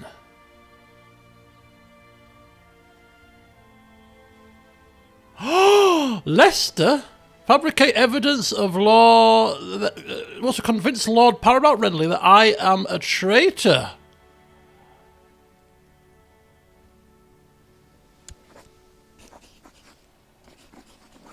Oh, we'll end that stupid shenanigans. Just send a nice, strongly worded letter. Our Castellan there. Walter, what do we do with him? We can't. Obviously, he's not in our court. You see now. So, invite back to court. Oh, he won't come now. It was a green ticket. It looked like it was a possibility. Clearly, end plot's not going to work. By favour, plot to kill him ourselves, plot to kidnap him. We can send him an insult to invite him to carousing. He won't accept. We're powerless to stop this, unless we try to kidnap him. We could just throw an insult.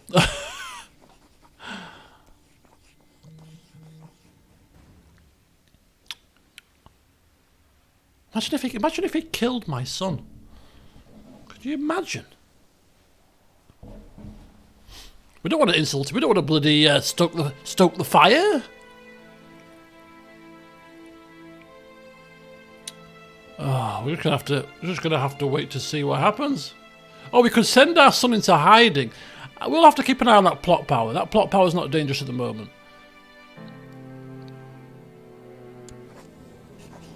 Who are we pushing the claim with here? This is Goodwin Gower's claim. As if I'm going to push a Gower's claim after what I'm seeing here. Hold attorney, character rules of favour, commanders required, unlanded sons. Yeah, I don't think we need to go into hiding just yet. We just need to be very careful though, keep an eye on this. The swine. Robb Stark continues his crusade in the north.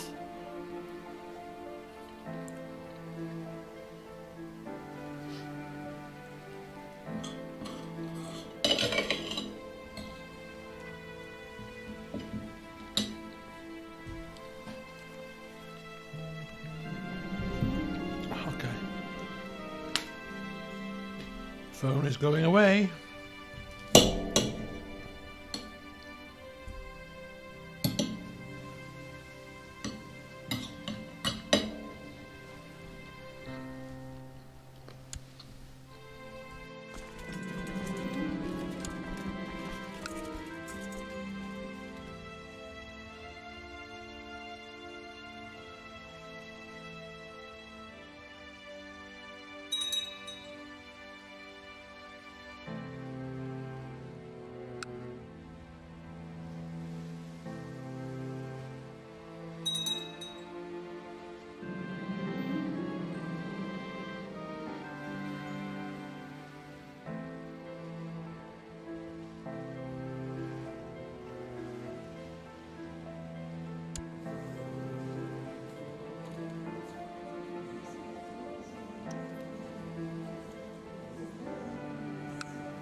Oh, so we finally...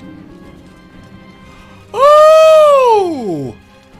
First of all, we've managed to get rid and execute the robber bands that are plaguing Amberley, and in recognition of your glory and honour, a Septon offers to anoint you with the holy oils and grant you a knighthood. Finally, look at this.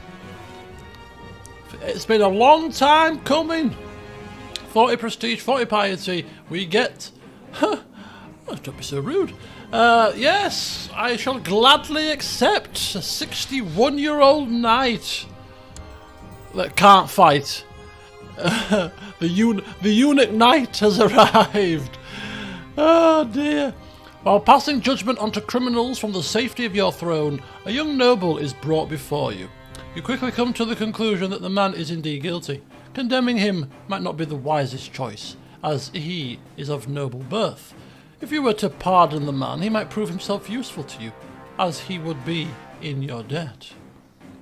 A man named Carlton appears at the court and will owe me a favour, and being of noble birth means nothing. Send him to the dungeons. Well, considering we have suffered with a blight upon our lands of poachers, I kind of want to throw him into the dungeons, but I'm kind of intrigued.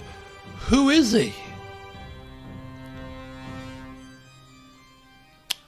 He's obviously a noble person, so he's got a house.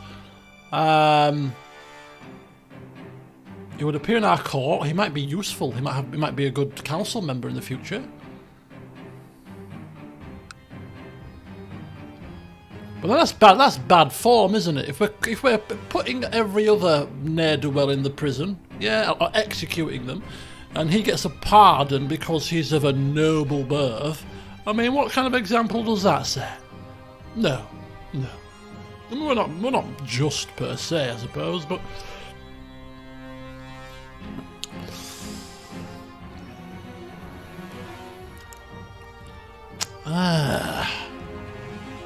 Would help if I knew who the hell he was. You know what? No, I'm sticking to my guns, and that is noble birth means nothing. You commit a crime, you do the time. Around here, I'm afraid. So that's sells with you. Damn dog. I'm sick of these lands being blighted by poachers and robbers.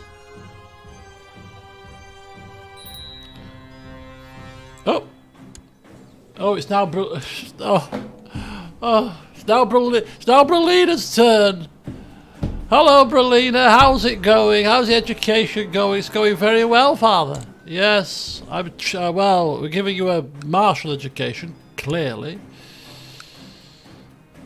Right, how's this plot doing? 25.9%. It's going nowhere fast, is it?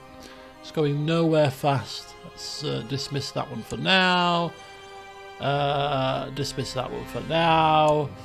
That's fine. Command. I know, and I know about Landed Sons, and okay, we'll leave that one open. It's a bit of a reminder. Happy Valley finale, yes it is indeed. So when I finish at 9:30 and I've done my chores and got everything ready for tomorrow's grand window installation, that will be something that I will be doing with a nice cup of Earl Grey and a piece of shortbread. Watching that. What quality of... Hey, that was 64! Why was hers more expensive? Is it because it's a martial education? Normally it were 40 for the top one. That was 64. Why are you so special, Bralina? Because she's your youngest. She's the apple of your eye and all that.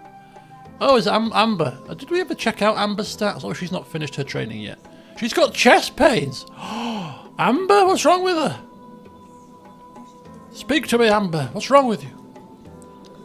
I don't know. I just got chest pains, Father. Struggling to breathe.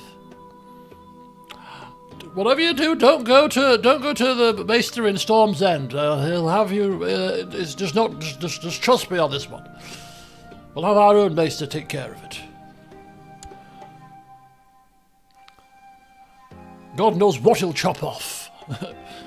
New episode of Last of Us. So you say today, but for us English folks, it will be 2 in the morning. Oh, John Umber's lost his head. So I'll be watching it tomorrow at some point. Probably after. Well, it's not certain that I'm going to stream tomorrow because of all the upheaval and stuff. I don't know what time I'm going to finish. I imagine they'll be finishing around about sort of 4-ish, probably. At which point I might be okay to stream, but it's not guaranteed. So we'll see. So I'll keep my plans fluid.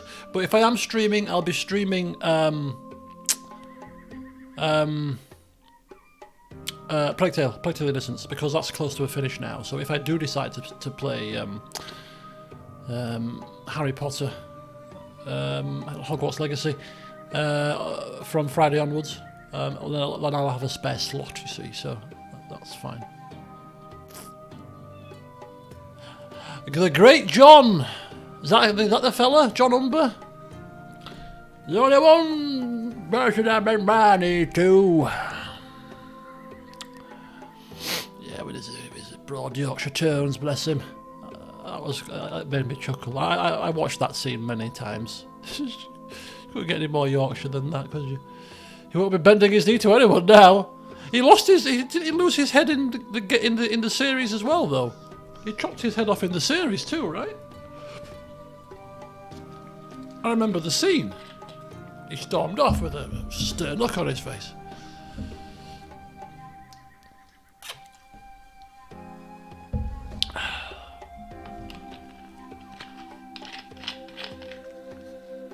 Oh, that was Karstark. Oh, that was Karstark. Oh, you see, get him confused. All these Northerners look the same, don't they? Right, all unwashed, uncouth fellas. Not like us Southern knights down here, you know. My liege lord Paramount Renly has acquired a new bannerman, it seems. Master of Griffin's Roost. For he has agreed to give refuge to House Reed. Oh, is that like the House Reed as in the Reed in the north? Reed? I think it is, yeah. He's given refuge to the Reed house. He's given refuge... He's the father of... Isn't Howland Reed the father of there's two kids that took Bran all on the little merry dance? He's their father, right? I think. Yeah, okay. He's a mystic. Now we're neighbours. Mira and Jojen? Was it Jojen? I think it was Jojen. Right. Respected. Why is it giving refuge to a flipping mystic bloody tyrant fella? Master of Griffin's Roost. Very generous indeed. Let's take a look. So the High Lordship of Griffin's Roost is Rhonda. See, this is new because Renly was the High Lord of this area at the start of the session, I'm almost certain. So he's given that away to some random Lady Rhonda. Who the flippin' hell is she? Lady Rhonda. Yeah, he had two duchies. So he's given it away to her. And he's got Poddingfield, which is down here, just right here in the Dornish Marches, and Storm's End. He's a High Lord of Shipbaker Bay, which is here, and he's obviously oh, who the hell is she to get Stannis is dead. Oh, Stannis is dead. Maybe that's why it wasn't Hoster that died. It was Stannis that died. That's why it ended.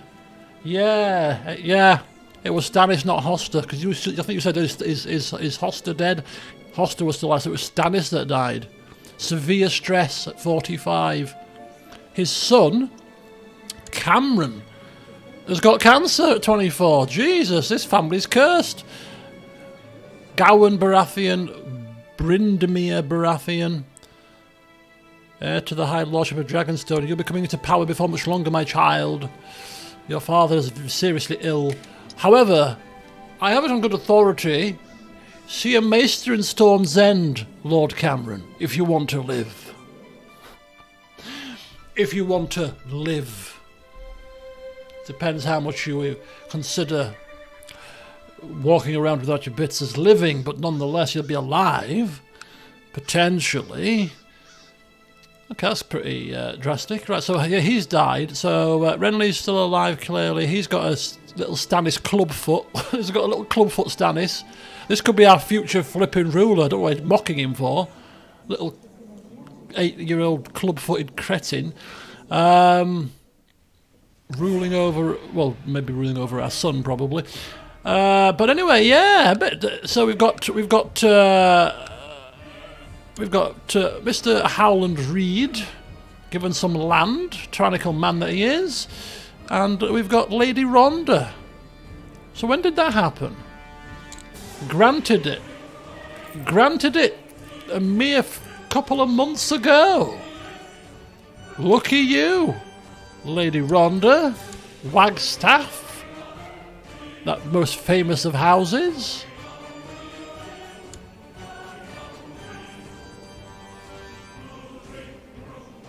I mean, he was a former lord of Adderhall, so I mean, to be fair, I think she must have been 2 days ago. Even no wonder we've just realised it. Lady Rhonda was probably the Lady of Adderdell already, and he's just granted her, literally, the High Lordship. He's given Griffin Roost to Howland Reed, and then he's given her that High Lordship title pretty much 2 days ago.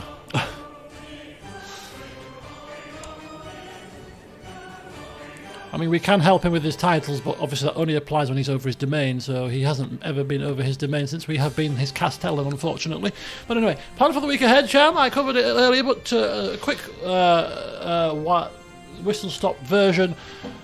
It's a busy week. Manchester on Thursday. Dentist on Tuesday. Double glazing on Monday, tomorrow. Shutter's appointment on Wednesday. As for the channel, it's going to be a busy week, so I'll get stuff up as and when I can. And Friday will be the release of Hogwarts Legacy. I'm not playing it on Friday because Friday is my day when I go out, so I won't be playing it. But I shall certainly be making a decision on Friday as to whether I'm buying it or not, and I'll keep you posted. If I do end up buying it, the first session of Hogwarts Legacy. Might be a stream on Sunday. But anyway, next Sunday. My acquaintance Lady Rhonda Wagstaff, who we've just been looking at, has tried to have Lord Lester Morrigan of Crow's Nest arrested, but failed to apprehend him. So she's come into power and she's already caused a war.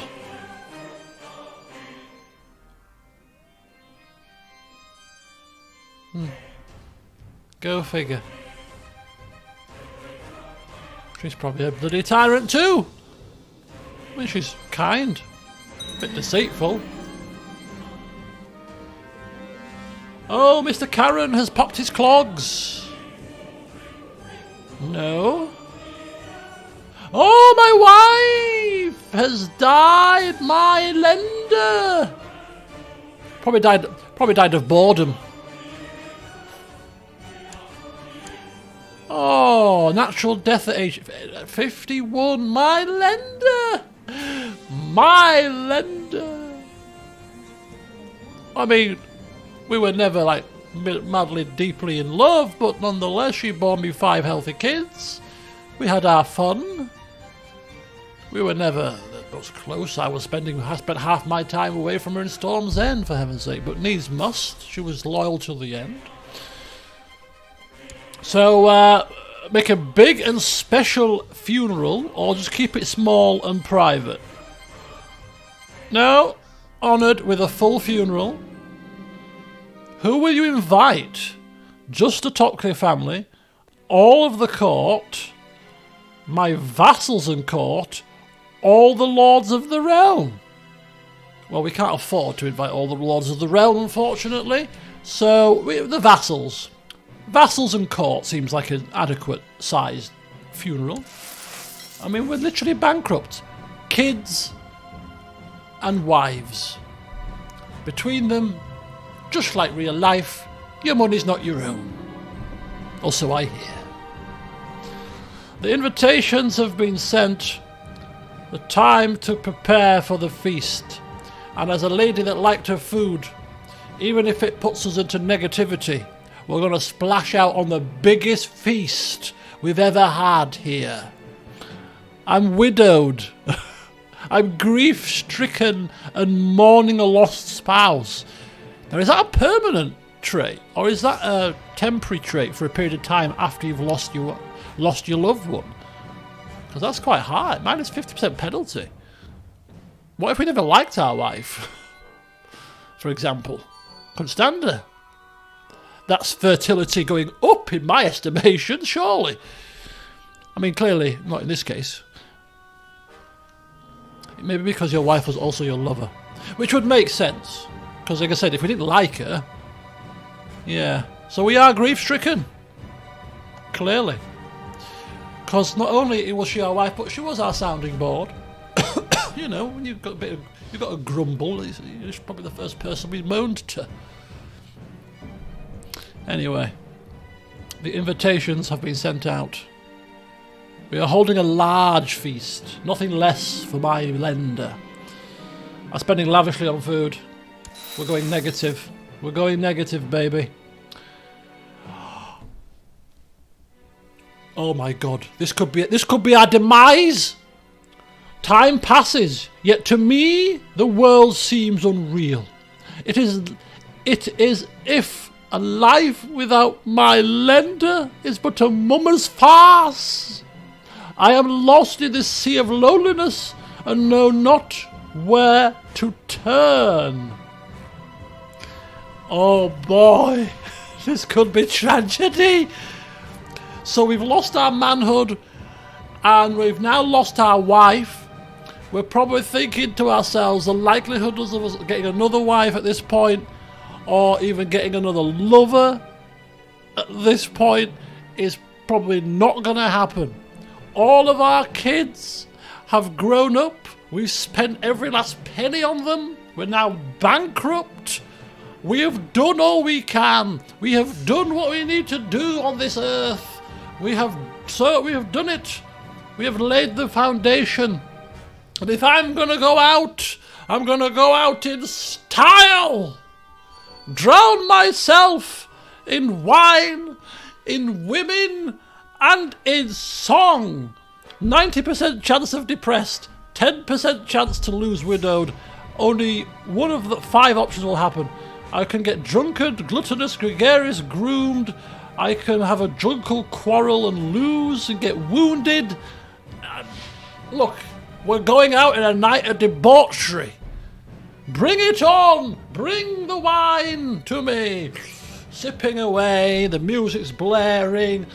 You know, like traditional wake, something always goes wrong in a wake. There's always a fight in there in a wake or something, you know, drunken arguments, yeah. Long lost family members you've never seen for a long time rock up for the free food.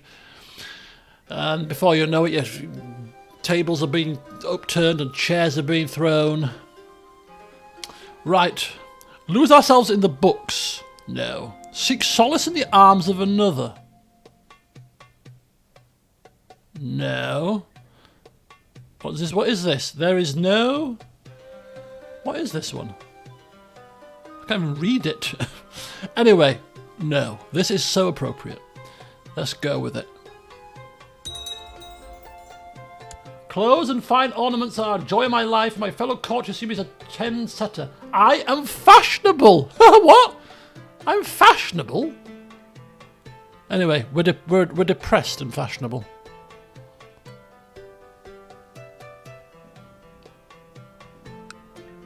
I've lost the joy of life.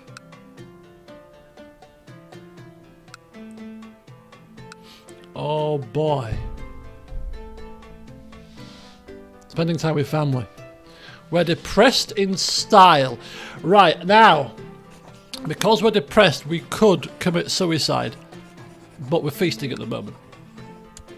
I'm quite tempted to see whether we would commit suicide. Because I think we would. I mean, it's a very nonchalant thing to say. Suicide is a very serious matter. But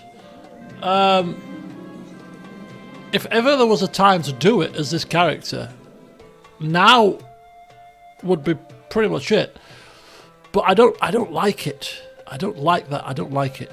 I think I committed suicide once in the playthrough with the house.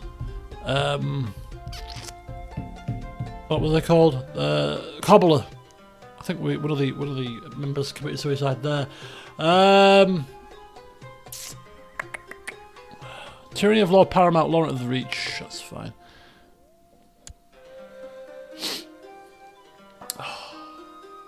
But it's kind of bizarre because we've lost everything. You know, our boar Percy's long gone. We've got this new boar. Probably is not cutting the mustard really. She's not Percy. Whatever we call this next boar that we named in the last session. All the guests are now here. I almost kind of see this almost like. I kind of almost see this like, you know, as I said, We're 61, we're not getting any younger, we can't, you know, we've lost our manhood, we're a seducer, it was our biggest fun thing to do. That's clearly lost its fun element. Yes, we can pleasure the other person with other means, but for us, there's no pleasure anymore. Devastating. Devastating. Kids are grown up, kids are set, and, you know, our wife pops the clogs, who was the only person that probably was left that understood, yes, we've lost our manhood as we stand, but, you know, I'm still your wife, you know, we can still have fun, we can still talk about things, I can still eat, you can still talk to me, and blah, and now she's flipping dead.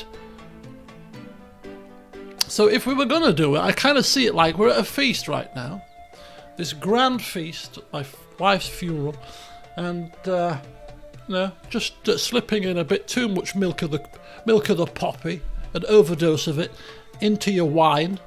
You sat at the top table watching people enjoy themselves, and you're just sipping on your wine that's full of flipping poison, effectively. And you know, you just kind of slip away in your chair in the hall. Why not? Imagine the uproar as people realise what's going on, as we're just slumped there. Right, anyway, the feasting for now is continuing. I mean, we can carouse and get rid of depressed, if necessary. Osmira spoke up and told everyone how great the food at my feast was. Really glad someone was kind enough to say something nice about the food, given how hard I had worked to ensure that food was the best part of the feast. As we did, in an ode to our wife, we ensured that the food was the most delicious and that it was most plentiful. She loved her food, and so nobody in this feast will go hungry at all.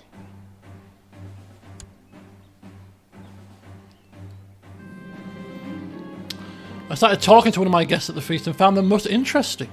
Hours flew by, wine bottles were emptied, other guests excused themselves and went to bed, but we kept talking until the wee hours. We were becoming close friends with Derwald Malwood, who is our Justicar, taking the time to get to know our courtiers better.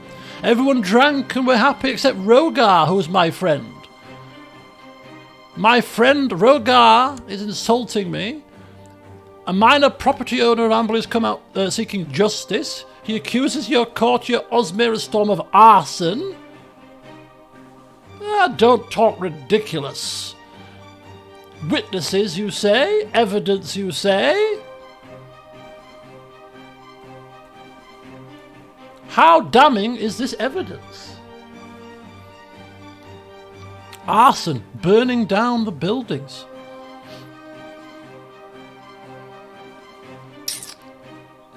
Yes. Well, considering that we are in a drunken stupor right now, we're going to be very nonchalant about this whole situation. I mean, she looks at us, she gives us that glad eye with her little pigtails drooping down, her blue eyes, a little coy smile, like butter wouldn't melt in her mouth. Yeah. Witnesses, evidence, you say? What witnesses and evidences? Yeah, but clearly that's not enough. Did you actually... Circumstantial, I think the word is it not? Clearly it is, yes, circumstantial. The feasting has begun, and the endless courses you ordered are impressing the guests. The pie! Who remembers the pie? The capons, the chickens, the pigeons. Another one of these pies from hell has been brought out.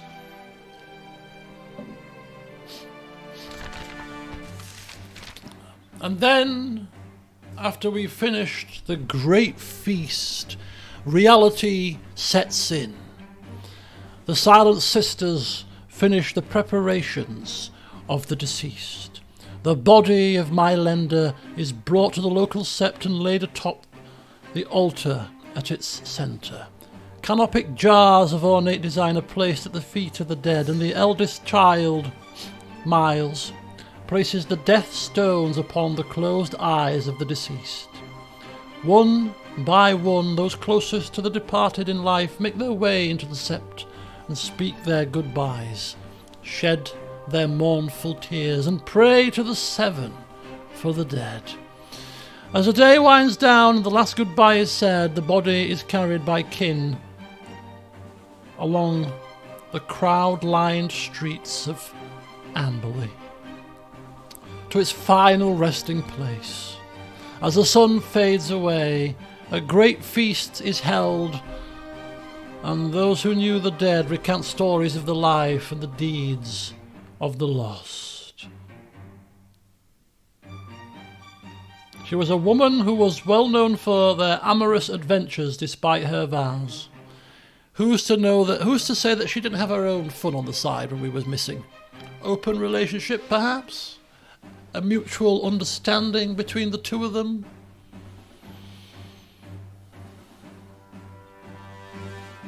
And so it is done. And so it is done. Oh, my son.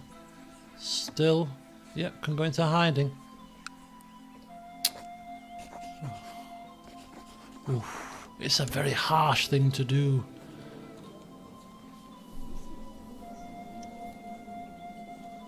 Depressed.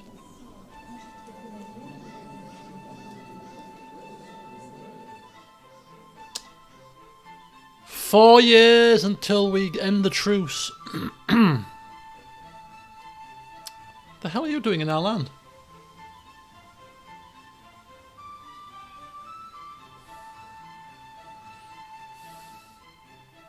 No.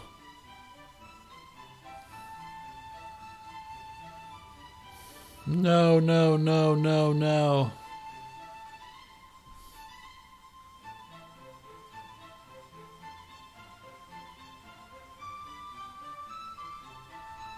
"4 years a truce. 4 years. We need to refocus. We're a diligent man. I know we're depressed right now, but we're still not devoid of our faculties completely. We need to refocus. We need to repurpose ourselves. And our new focus and our new purpose is this man and Blue Grove. We're 4 years away from having another ding-dong with this fella. We could become a High Lord before we pop our clogs. Give our son something even more to rule over when we pass it down. Why pass over this little petty county nonsense when we could pass him down the High Lordship as we depart this world? No, 4 years is not a long time. And in that time, perhaps as a seducer, we can find another wife. Yes, we'll have to make do with alternative measures, but nonetheless we could still perhaps have some kind of fun and some description. No, we need to repurpose, we need to rethink. We need to think things through. We weren't going to get married now, as in like right this instant, but no, we're refocusing our efforts, refocusing our attentions. 4 years. And we're going to have another go at Blue Grove. And even if his lordship Renly sticks his beak into our affairs a second time, perhaps we may, just may, even decide that this time is a step too far. Lord Eryk, I hereby invite you to attend the tourney of Stonehelm, where the knights residing near Stonehelm shall test their mettle. Ah, next door. We could do with new commanders and new thingies, bodyguards.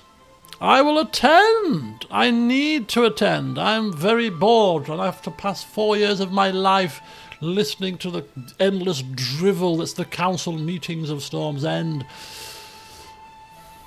with no wife to complain to at the moment. Let's go. Maybe we can earn some. Well, we can't even bet any money. We've got no flipping money. The tourney of Stonehelm is upon us. Right, we'll give it a couple of years and then we'll consider some new suitors. We're not going to get married whilst our wife is barely cold. But what we can do in the meantime is, after this tournament, we could do a bit of carousing. In fact, just with our nearest and dearest friends, just a little carousing session. Perhaps me, Rogar, and Derwald, just the three of us. A little carousing session. Let's get the wines out. Let's get the food on the table, and let us maybe even get out a couple of board games. As an apprentice board gamer, I need to find a new pursuit in life. The first day's jousting in Lord Baron's tourney is complete, with many lesser riders having already been eliminated from the competition. Now, over the coming days, the remaining men shall compete in the final lists, tilting until only the champion remains. Perhaps I can place a bet.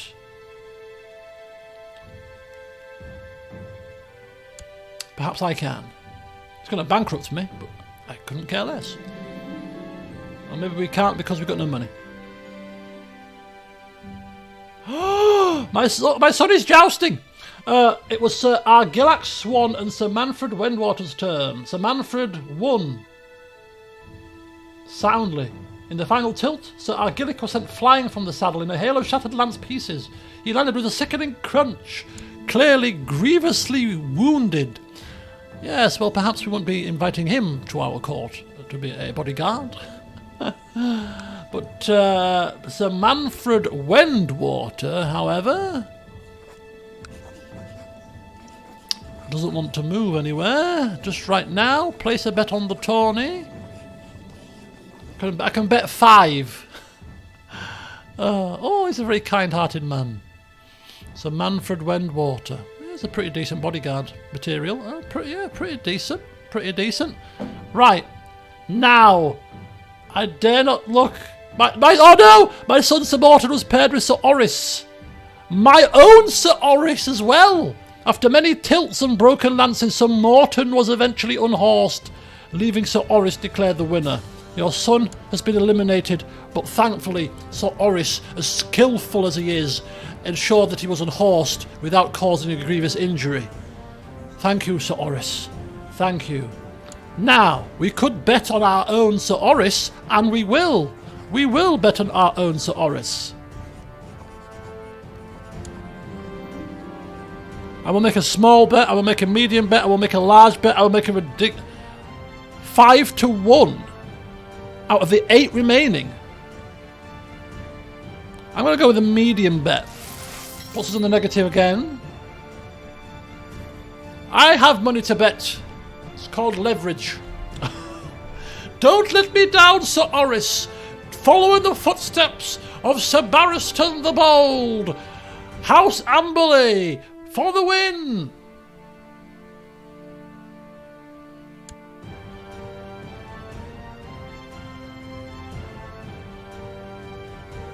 Come on, Sir Orys. 5-1. We'll get 100. Sir Orys and Sir Gerald Dane with the next. After many tilts, Sir Gerald... Oh, yes! Sir Orys has declared the winner again! Come on, Sir Orys! You can bloody do it, man! Come on! Sir Gerald Darkstar. You lost. Do you want to come to my call? Okay. No bother. He fought well, but he didn't fight good enough. Oh, come on, Sir Orys, don't let me down. While at the tournament, and clearly nervous about the fact that I've bankrupted myself to put money on Sir Orys, and Sir Orys better flipping with this thing, I was listening to some of the lesser lordling describe how he collated ties with his serfs. As I listened, I realised he was giving his serf plenty of ways of avoiding giving their due. I kept this knowledge to myself. A little bit of tittle-tattle. Gaining some strategy. No! My bet has been lost! Sir Orys, you fool! This Manfred fella! Damn you, Wendwater! Wait till I tell your mother, your auntie. Oh, she's not Wendwater. She's was it Wendwater? She's not House Wendwater, but I'm sure where's Wendwater when it's at home? I thought it was up here-ish. Maybe I've mistaken. Lordship of Lonmouth. Damn Lost me money! 20 golds. Sir Perce Stedman and Sir Ulmer Catherine were next to joust. After many tilts, Sir Ulmer was eventually unhorsed, leaving Sir Perce declared the winner. Okay, Sir Perce. Mr. Catherine, he's probably not going to be able to come. No. Ooh, that's quite tight.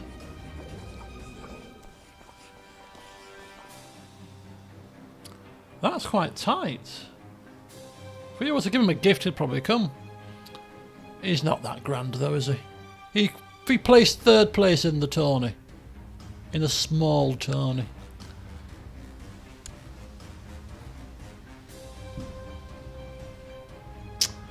Oh.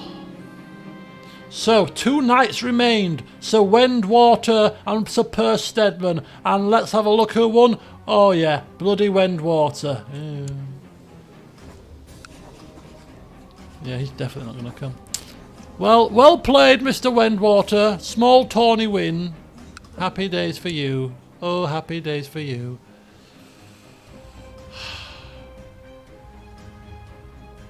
Right. Let's put a call out to the realm. Our realm. I want fighting men.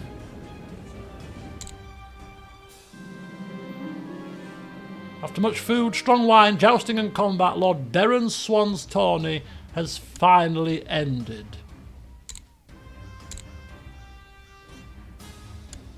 Right, I don't want court. I want right,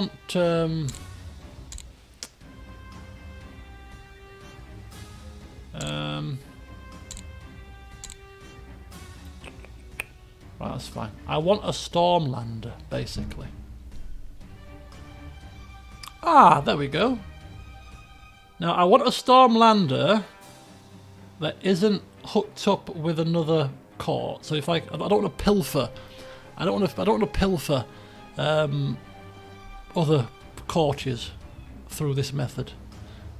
But if there's anybody that's like just a random courtier and not a council member, sorry, then we'll give it a blast.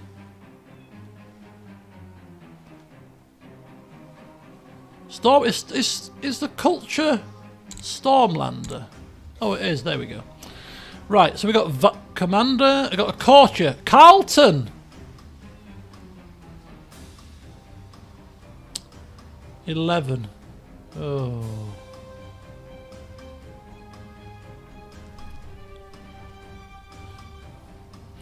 See, for bodyguards also, the martial ability isn't really the biggest issue. It's the actual personal combat skill that matters more than anything else. So I'm kind of tempted, even if they're not very good at martial, if they've got a decently high personal combat skill, they'd do as a bodyguard. And I'm looking for anything over 50, I think, here. So we're looking for anybody over 50 that's not a commander, not a council member, that's just a courtier, going spare, 20, 30, here's Walter, none, Royce, none, Treasurer, Julian,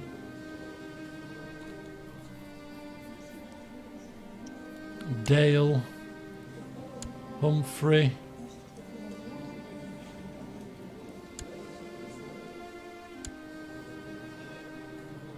see you later, Cham. We'll be finishing soon. As I said, I was finishing at 9:30, so although time has a habit of flying away quickly when you're enjoying yourself. 20, couple of courtiers, 15. There's not a way to search by bloody personal combat ability. Search for duelist. Yeah. Okay, so there's nobody that really fits the bill. I think 25 was the highest. Though 30 was the highest.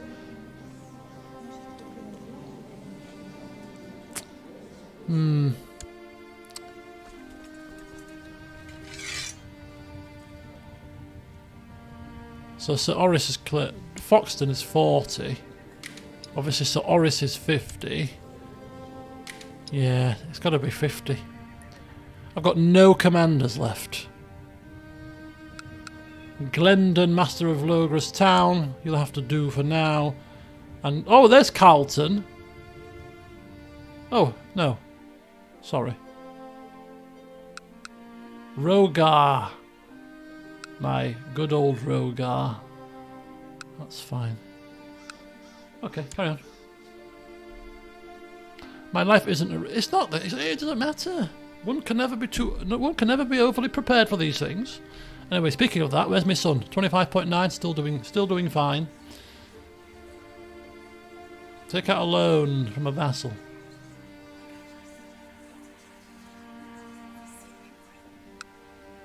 It's okay. We'll be out of this mire in about 4 months. It's fine. What does it actually do to you anyway?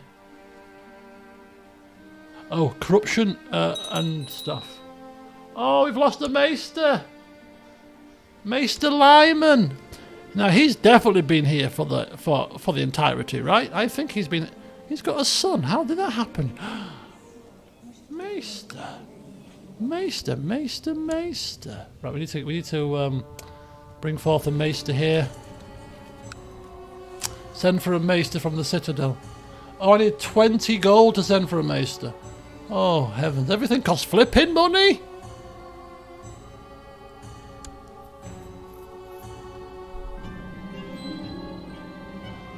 Everything costs bloody cash.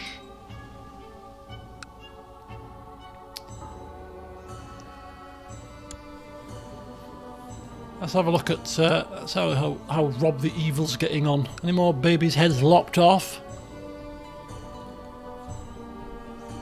Adulterer, vicious rumours, intimidating, poor military ruler, etc., etc. Dear, dear, dear. Yeah, Maester Lyman slept around a bit, didn't he? Maesters not supposed to do that, are they?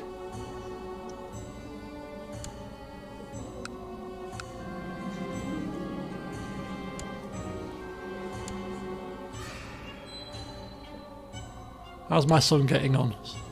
Any additional traits yet? No, still the same. He's got a pet cat! He's got a pet cat! We need to name my son's pet cat, people. He's seen that we have a boar. He's seen that we have falcon. He doesn't want to be left out of this whole pet situation. So he's just gone for something a bit more normal, you know, like a cat. I'll just have a cat. Nice little cat, nice and shy, just like... sit on my lap and I can be like some, you know, Bond villain. Oh! Lord Paramount Rob the Evil has declared Lord Paramount Rob's claim on the Trident War. He's...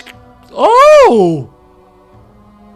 That's quite a big development. Holy cow, he's claiming the entirety of the Trident. Well, let's see if the king will have this going on.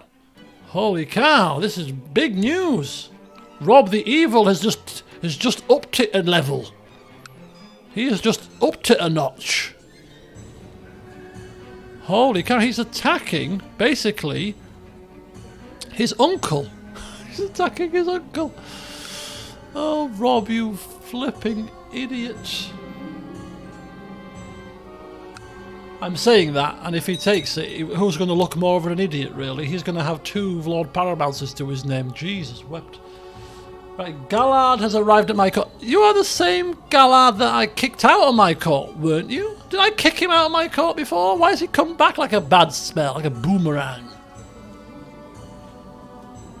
Why has he come back? I got rid of you. Right, we now are hopefully going to be in the positive very shortly. There we go. We're now in the positive. Just about.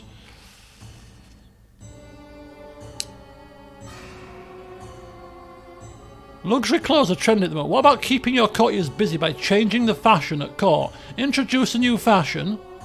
There are better ways of spending the taxes. Introduce new fashion. Do you know what?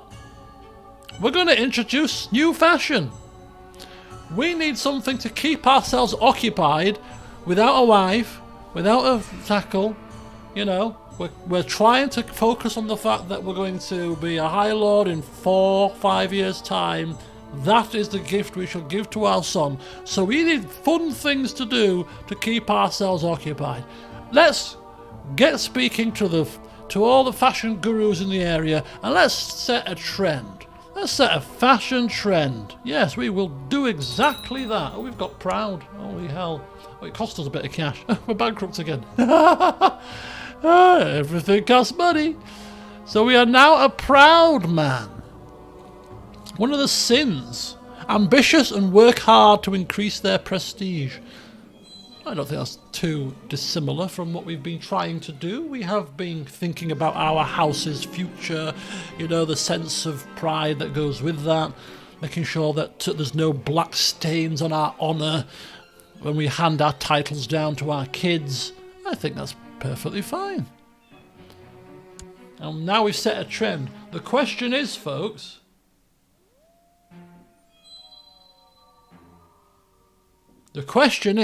what type of fashion have we set? Because we're free to make it up ourselves, aren't we? What fashionable item did we introduce in the year 313? Or maybe that's one for the Chronicle to decide. What fashion trend did we set? As a eunuch, maybe it might have an influence. I don't know. Maybe it didn't. Right. We're getting a maester at the moment until we get out of this bankruptcy. Edmure Tully is now known as the Wicked. We've got evil people. We've got wicked. This whole land is filled with tyrants. Absolute filled with them.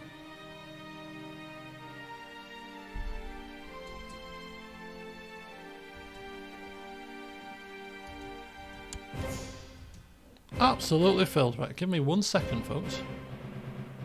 Oops, a daisy.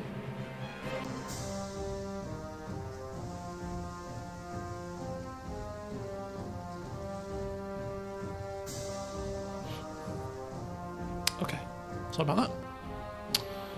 Righty-ho. So, where were we?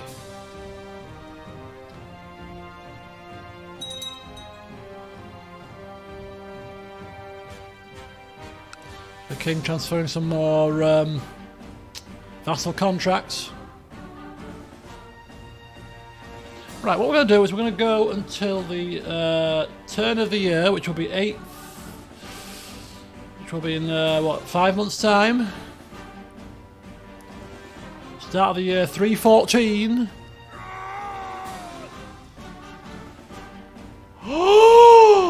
Oh dear. That's big news, folks.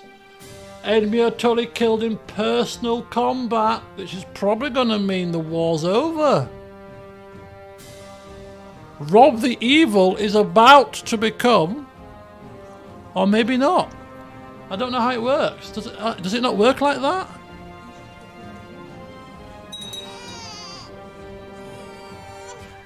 Oh, hang on. No, maybe it doesn't. Okay, maybe just the new Lord Paramount, Hoster II, comes into power. So who killed him? Who's Arwood? Killed in personal combat in the midst of battle by Arwood. Some random Joe? Right, a daughter was born. This is my... this is a bastard child! This is a bastard child! Oh no! Morton, I told you to be careful!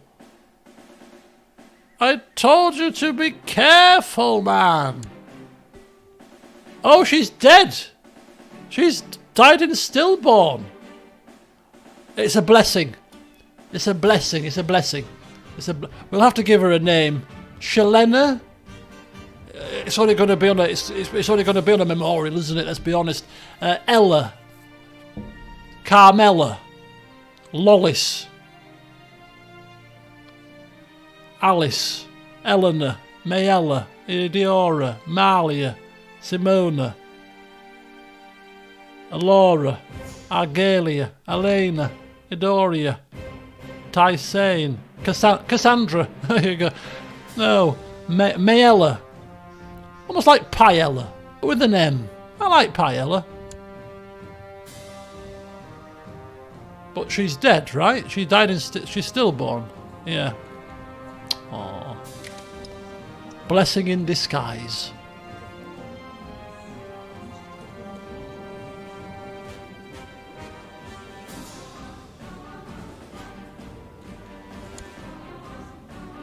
Oh, there he is, Arwood. You can just click on the skull. So Arwood, who's got 0 personal combat skill, 10 martial, some random Joe, has killed Lord Paramount Edmure in personal combat.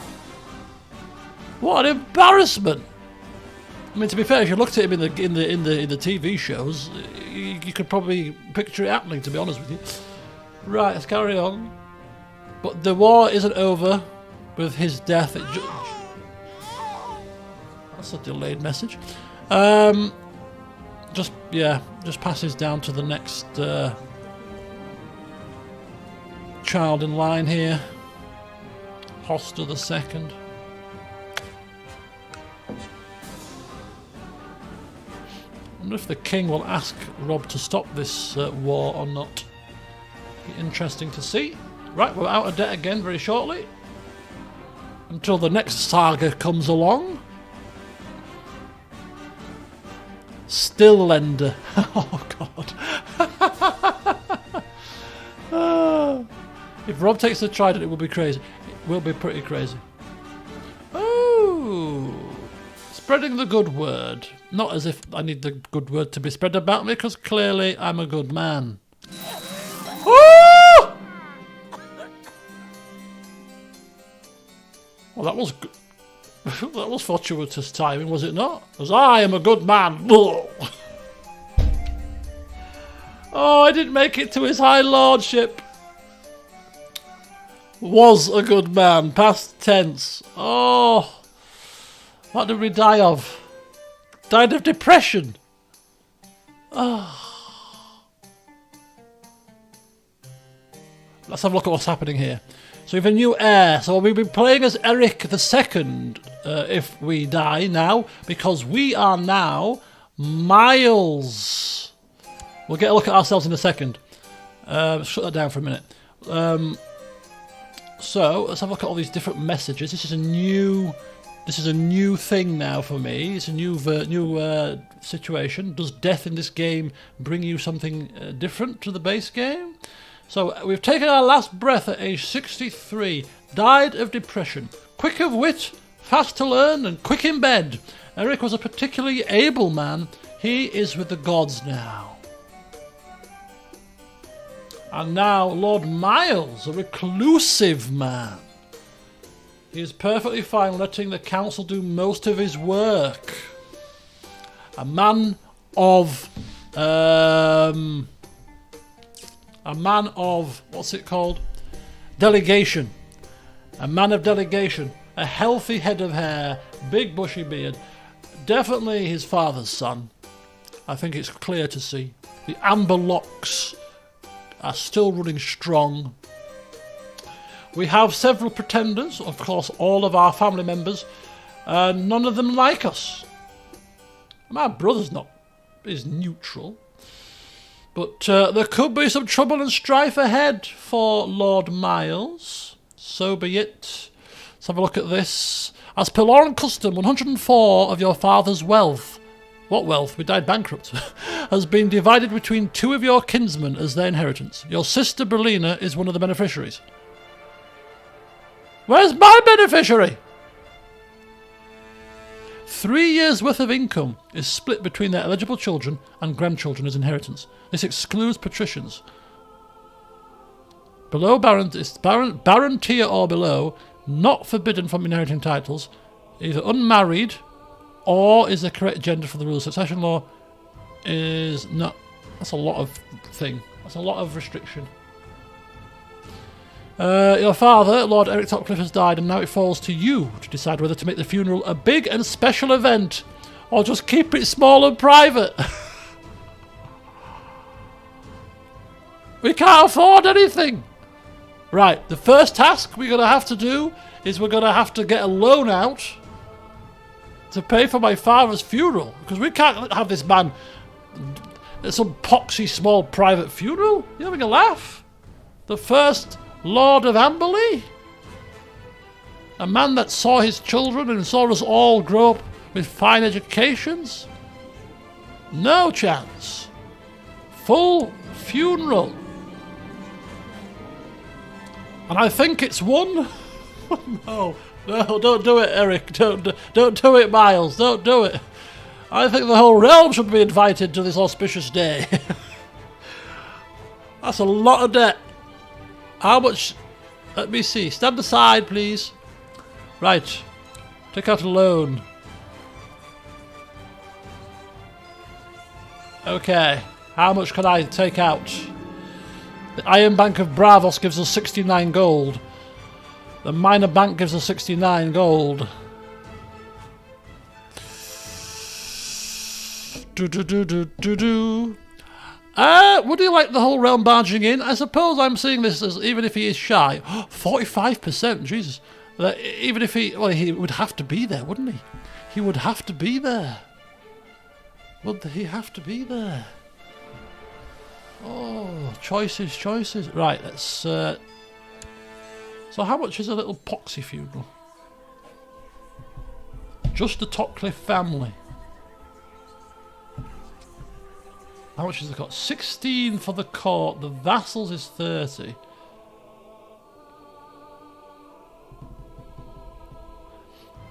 See, the vassals, there's only 3 vassals at the end of the... There's only 3. First of all, let's end this plot. We're going to just ask him to end the plot. Full council is now... Oh, we need to reform the council. He's... Oh, we're going to have to we don't even have a council. Would the council let him bankrupt himself? There is no council. But yeah, I think as a shy, retiring introvert, which is clearly what he is, perhaps having the whole realm tromp through, perhaps not. But then it's... I don't know, because then... As much as it's painful, this is not my... This is to celebrate the life of my father. We would sacrifice a little bit. I think we're going to go with... We need a name for our pet cat, by the way. Because now we're in power. We need a name for our pet cat. Your adorable pet cat purrs softly when you are close and is always there to comfort you and keep you warm. We've got ambitions to play with. We've got focuses to pick. Oh boy. Council is discontented. We need to pick a council. Pick an ambition. Oh, it's all... Yeah, lots to do. Alright, we're going to go with...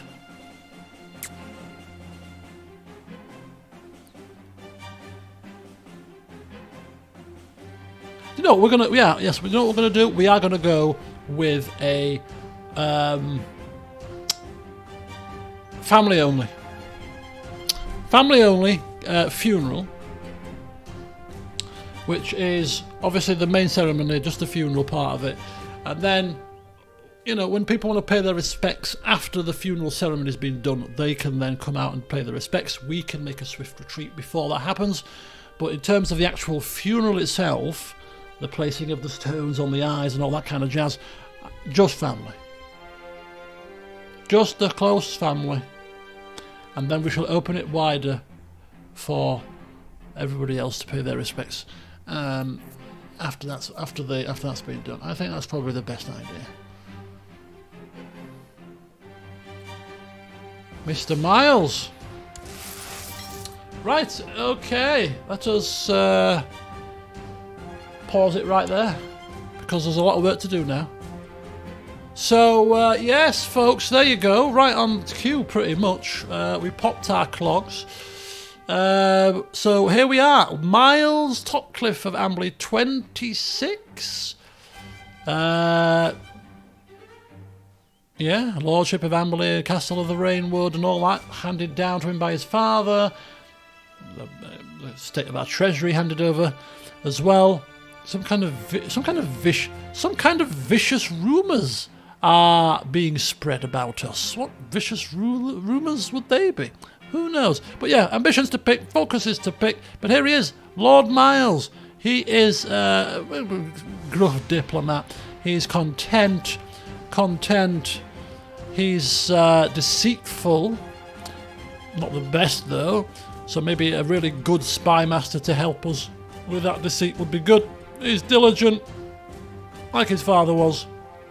Kind and shy. An introvert that's going to allow the council to give him good counsel whilst he focuses perhaps on other little things. And his wife clearly may well also have may also have a hand in certain things as our closest confidant. She is greedy. She's proud, honourable and just. Perhaps there might be some shenanigans there. Also, she's got a strong claim on the Lordship of the Parchments that she might want to convince her husband to push, if she's convincing enough.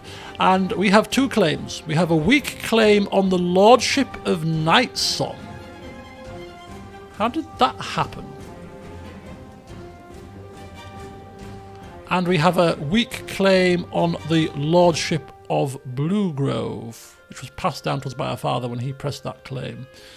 So we could now declare war, because there's no truce, right?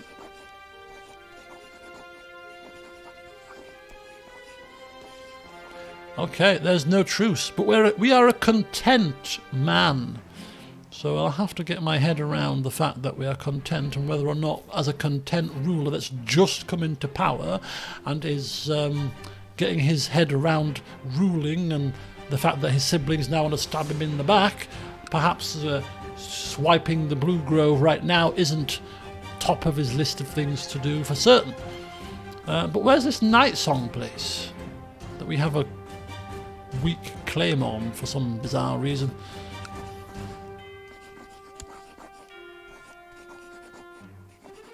It's my brother's claim.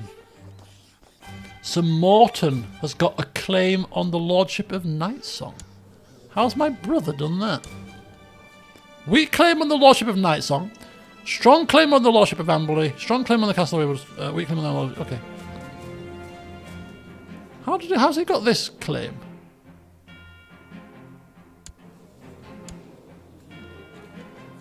I don't know how that's happened. But anyway, apparently he's got a weak claim on the Lordship of Knightsong. As have we. Right? My mother? Ah, mother dear. Yes, Karen. Must be a Karen there, yeah? Must be House Karen there.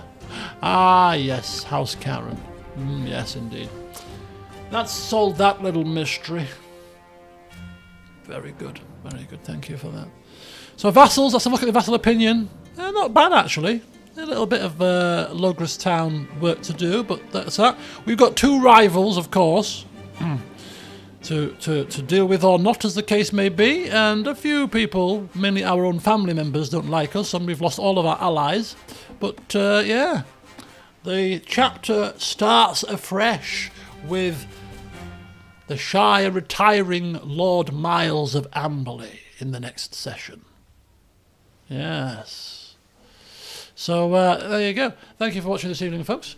Bit of a shorter one, but it's ended at a rather appropriate place, funnily enough. Next session of this will probably be another stream down the line. But yes, enjoy the week ahead. I kind of hate this situation because it's the start of the working week tomorrow. But as I said in the last stream or two, that it means that it's Happy Valley time because it's Sunday, and then tomorrow is Last of Us time. So it's you know, it's not too bad. But yeah, goodbye to our esteemed founding father, Lord Eryk Topcliffe, God bless him. He's left us with a tale or two to tell, hasn't he? He's left us with a tale to tell. So, yeah, thank you for watching as always. And names for a pet cat required. Feel free to drop it in the Discord server. A nice little pet name for our cat. And, yeah. Keep your eyes peeled for tomorrow. I may stream, but I can't confirm it until I know when the windows are going to be finished. So, yeah. So enjoy your week ahead, folks. And until next time, bye for now.